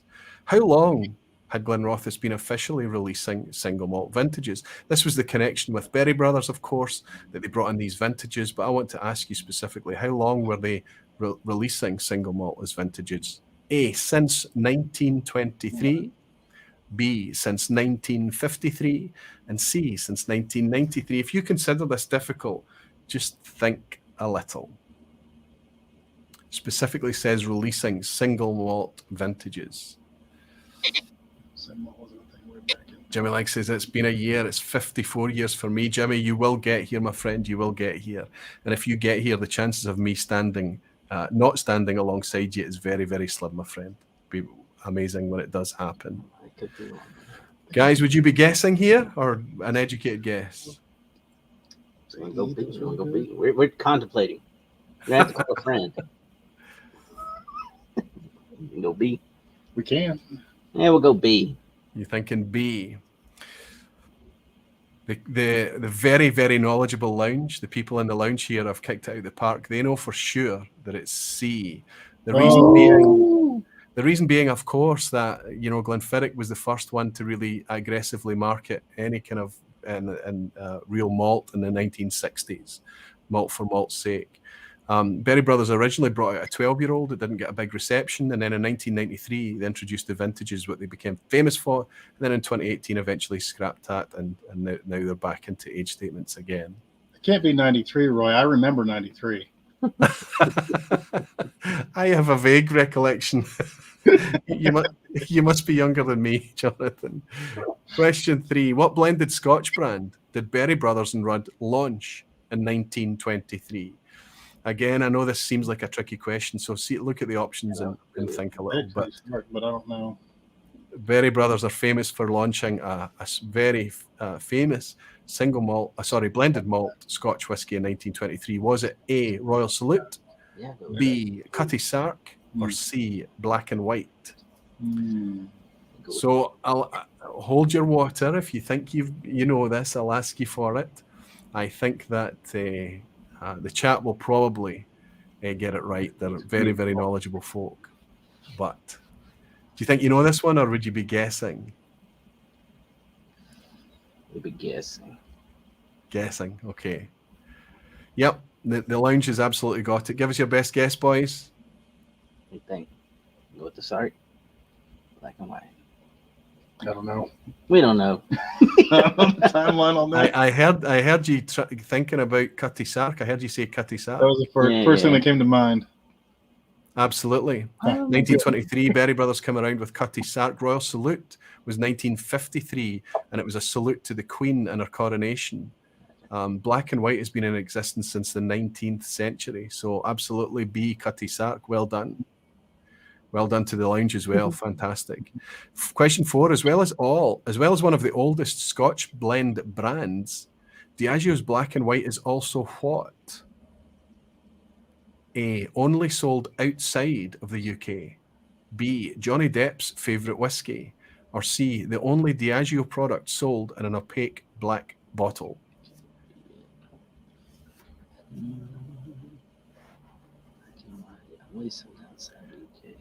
I have no idea what Johnny Depp likes. I have no idea what he drinks. I thought this is blends. So if we talk about promiscuity, Chris, perhaps you've not been promiscuous enough to get your head around enough blended Scotch, right? It's single malt has attracted all your attention, I think. Yeah. Tricky one. But if you think about it for a wee while, hopefully you can work it out. I don't know. Green glass. I don't know. Yep. Which is it? Throw a dart. C. Johnny Depp's favourite whiskey is apparently Lagavulin 16. He doesn't drink it, he just noses it. Diageo product sold in an opaque black bottle. It's actually in a green glass bottle. It's actually sold outside of the UK only. We don't get one of our oldest brands in blended Scotch is not sold to us. It's bizarrely, I only just discovered this today, which explains why I don't see it around very often. It's a bit. Daniel Williams is saying this is a bit of an asshat question. It absolutely is a bit of an asshat question, but nevertheless, I do find it interesting. Question 5 is always an image, a picture. This is a tricky one, I think, for a lot of folk. For other people, will know immediately that we are either looking at either A, Tomatin, B, Tamnavulin, or C, Janinic.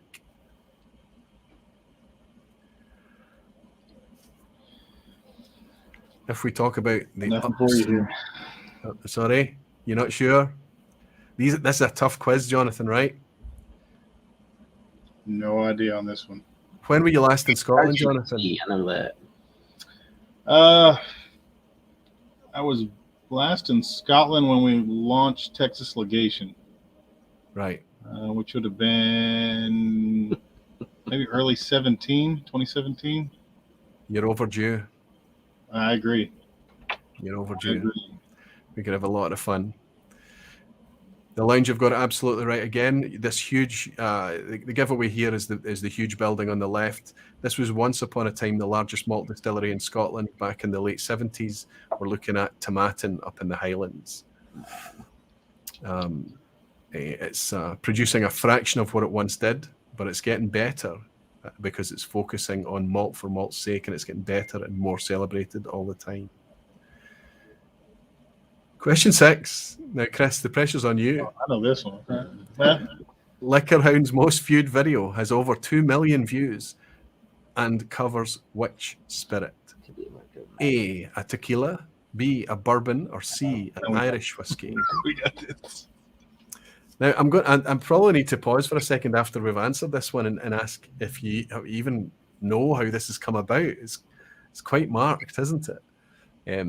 Andrew Butler is on 5 out of 5. Well done, Andrew. Fantastic. Mark on 5 out of 5 as well. Graham Fraser is on 4. Any other 5 out of 5s? Anybody on a full house so far? Hell's Wood is already on 5 out of 5 and a pass mark. Well done, Helen. Well done to you. Sid Martin, 5 out of 5. Good scoring tonight. I have to say that the opening 5 was the easy half. It's going to get trickier from here on in. Not if you're a Liquorhound. Tell me what it is, boys. What is the 2 million views? Absolutely. A Joseph Magnus, right? Yeah. Why? What happened there? To be honest, I think it was because before I shot that video, I had actually researched a lot about that little distillery and their history and why they did everything to the crest on the back of the bottle and all that stuff. So I kind of relayed a lot of information on that video. They found out about it. They started using it almost like a training aid for their employees. And they also really pushed it out. And apparently they have a really huge social media presence. So I think that's what really did that video for. Fantastic. It's nice when other people get on board and help celebrate what you're doing. That's fantastic. Superb. It is Joseph Magnus Bourbon. Question 7. Which of the following is a Texas Whiskey Trail distillery? Again, a softball for you guys. But it's going to be tougher for the lounge for sure because we're mostly Scotch focused, I guess. One of these is a Texas Whiskey Trail distillery. A, Oak and Eden Whiskey. B, the Mash Garden Distillery. C, Forbidden Fruit Distilling. One of these isn't, but I think should be.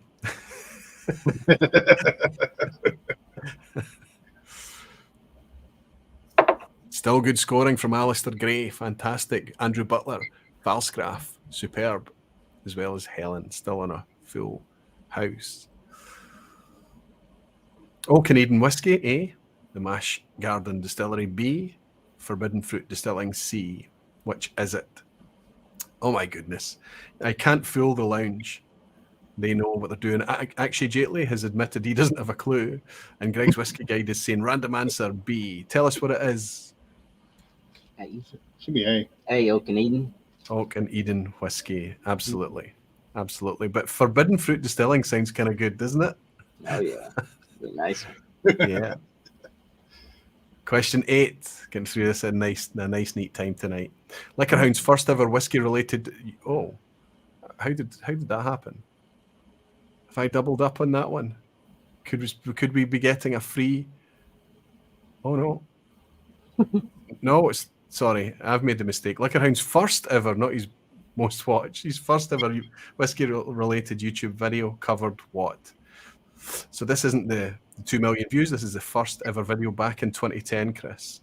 Was it A, his spirits collection? Was it B, a guide to drinking Scotch? C, his journey from Mailman to Liquorhound? What was Chris's first ever? Anybody paying attention tonight, anybody listening, as if you didn't know this already, would get this. In the glass, sitting, and I've since capped it, I have a glass here of Brora 35. The one that I shared the clip of, what my favourite Liquorhound video. I'll share another clip. But after the credits roll tonight, if anybody that's willing to stay and hang about to the end, once Chris and Jonathan have gone to shut up the distillery and things, I'll sip this Brora. There's no way I'll be able to give it the same assessment that Chris did. No. But I'd love to share it with you because I know how compelling it is. Tell us what it is, Chris. A. It'll be A. The Spirits collection. It must be interesting for you to look back 10 years. It's a little time capsule for you, right? Oh, yeah. The shelving's got a hell of a lot bigger since. A lot has changed.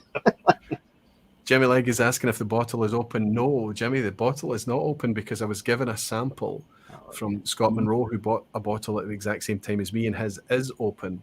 It's not to encourage me to keep mine sealed, but there is a plan for me opening mine. As you know, I'm going to go up to Sutherland. I'm going to go up to Kleinleash and Brora. I'm going to take a camping chair up into the hills, and I'm going to open that Brora back at its source. So, but in the meantime, because of the generosity of Scott Monroe, I'm able to. Then that just means that he's banked a sample. Such a generous soul. Well done. Alistair Gray still in a full house. Whiskey with Molly. Ben as well. Mark is on 8 out of 8. Fantastic. High scoring tonight. Question 9. Banana Skin. Royal Lochnagar is one of 7 brands holding a royal warrant. Which of these brands also carries one? A. Johnny Walker. B. Royal Salute. Or C. Royal Bracla. I think. Which of those brands carries a royal warrant? I didn't know that there were 7 brands holding a royal warrant in whiskey, but I discovered it today through a bit of reading, and I thought this made an interesting banana skin question. Greg's Whiskey is saying, great idea. Yes. I'm going to take a few close friends, and we're going to go up to Brora and open the Brora at Brora. That's what we're going to do.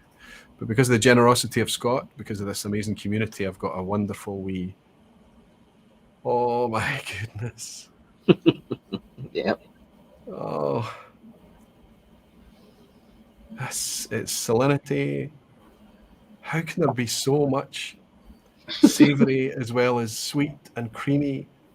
How can you smell texture? You can smell texture. This is incredible.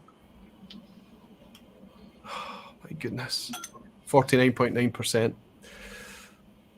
If it's A, actually, J. is saying, I resign. What do you think, boys? Who's got the royal warrant? We'll go B. Sure. We'll go B. Why not? Every bottle of Johnny Walker carries No the way. crest on it. Yeah. It's Johnny Walker actually is resigning. I'm sorry, my friend. Please don't stay away long. Your employment is open for any time you want to come back. Johnny Walker. So there we go. There's one more question. We always finish on an asshat question, boys. We always finish on an asshat. Tonight it's a softball asshat. It's not bad at all, I think. Let's see how the scoring is. Alistair Gray's managed on a 9 out of 9. Actually, he's resigning. He's out. Helen is saying 9 out of 9 for you. Sid Martin, 9 out of 9. Fantastic. Falsgraf is swearing. Fricking heck, he's saying. He's shocked at that. Johnny Walker do actually make a lot of public play and advertising based on the royal warrant. They do talk about it quite a bit. Like I say, Andrew Butler, Matt 69 on 8 out of 9, Molasses on 8 out of 9 as well. Fantastic. So pretty high scoring, despite being a pretty eclectic quiz, I thought, tonight. Whiskey Wookie on 8 out of 9 as well. Martin Breda, good to see you, Martin. Good to see you, Wookie, and a 7 for Martin. And Graham Fraser on 8. At least it isn't called Johnny Skywalker. That would be that would wreck everything. Okay, here's the asshat, folks. Here's the asshat question right at the end. Richard Patterson joined White and Mackay in which year? Oh, Lord. Let's see. Was it A, Ralphie's birth year, B, Roy's birth year, or C, Vin's birth year? Ralphie, from Ralphie Stuff, Ralphie.com. Ralphie, it's been going for 12 years now. We've seen a lot of Ralphie, enjoyed his presence over these online Scotch Whisky Awards. It's been amazing to have him around the community so much. Roy's birth year, Aquavite, me, myself, anybody that knows. Well, think about the Brora thing. You all know that I got it for a very specific birthday last year. And then Vin at No Nonsense Whiskey, one of the young guys on the scene. Been about for 6 or 7 years now, I think. But when did Richard Patterson join White and Mackay? He's still there, although he's only focusing on Dalmore now. Greg Glass is on board for all the other products within the portfolio. Greg Glass's ex-Compass Box. I don't know. Would you be guessing? I think you'd be guessing, boys. Yes. Oh, yeah. Okay, everyone's guessing Roy's birth year. Give it your best guess. We'll go A. We'll go Ralphie's birth year. 1970. Richard Patterson joined White and Mackay. The Nose joined White and Mackay in 1970. So he's officially 51 years in the industry. There you go. Quite amazing. So let's see. Did anybody manage a 10 out of 10? I fear that our two friends here didn't quite manage. If I do that, I'll pull you out. There you go. I'll keep 10 out of 10. Whiskey Throttle is saying 100% failed. Damn hard to do a quiz well at work. Daniel, I'm just really appreciate that you're listening in, skiving for a wee bit to hang out with us. Thank you, buddy. Alistair Gray managed the 10 out of 10. So did Helen. Superb. They're using the 10 out of 10 emoji. Whiskey with Molly. Boom. 10 out of 10. 3 guesses there. Well, that's how it works. You have to have the guesses rolling for you as well. Sid Martin on a 10 out of 10 as well. Congratulations, Sid, Ben, Helen, and Alistair. Anybody else that I'm missing? 9 out of 10 for molasses. I'm just pleased to have gotten an asked that question. well done, Mike. Well done. Mike Shea is saying an outstanding 7 out of 10, which makes me the moral victor. I love the pragmatism, actually. You're back with us despite your huff about Johnny Walker. Superb. Graham Fraser is saying 8 out of 10, never disappointed with that. Superb, Graham. Steve Atkiss is saying I'm happy with 8 out of 10, Roy. That was brutal. Blackfen says 8 out of 10.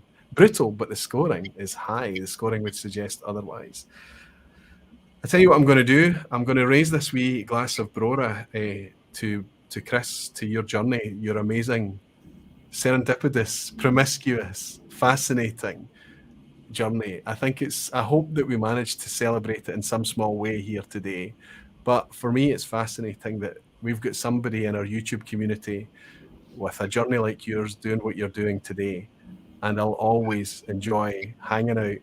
It's now down to every 2 weeks. Fine, as long as the content's still coming, my friend. And while you're here as well, Jonathan, it's always a pleasure to raise a wee glass to you too. It's nice of you to drop in and hang out with us at the end. Jonathan Liquorhound and Chris Trevino, everyone.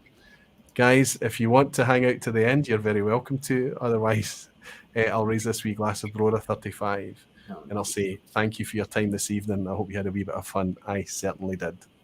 Thank you, Roy. Cheers, Chris. Cheers, Jonathan. Slancheva to you.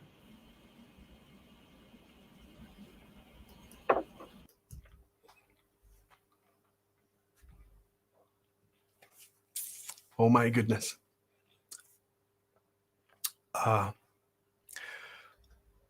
Okay, I'm just gonna work on this, and I'll see you on the other side. I'll talk to you about it if I can.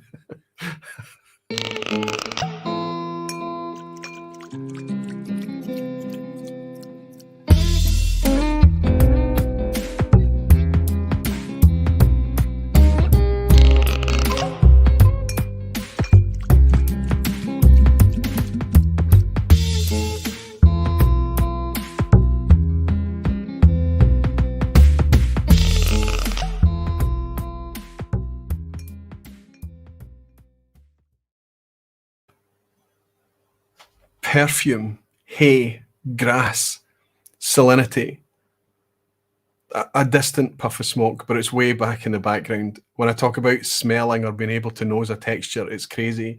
I guess it's the oiliness, I guess it's the waxiness at play here. It's so creamy and light and bright and fresh, tropical even. The fruit is tropical. And there's a slight farmy sawdust on the floor. That's what it's like. It's like sawdust on the floor.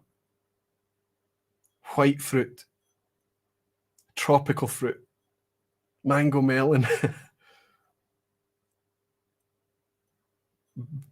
biscuits, and the lightest honey, spiced. I'm going to stay up till 2 a.m. with this, I think. And I'll close out with an expert sharing Brora 35. Jeez. Okay. Let's give it a taste.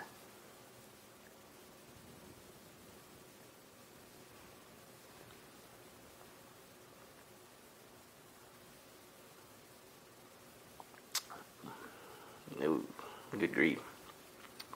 Wow.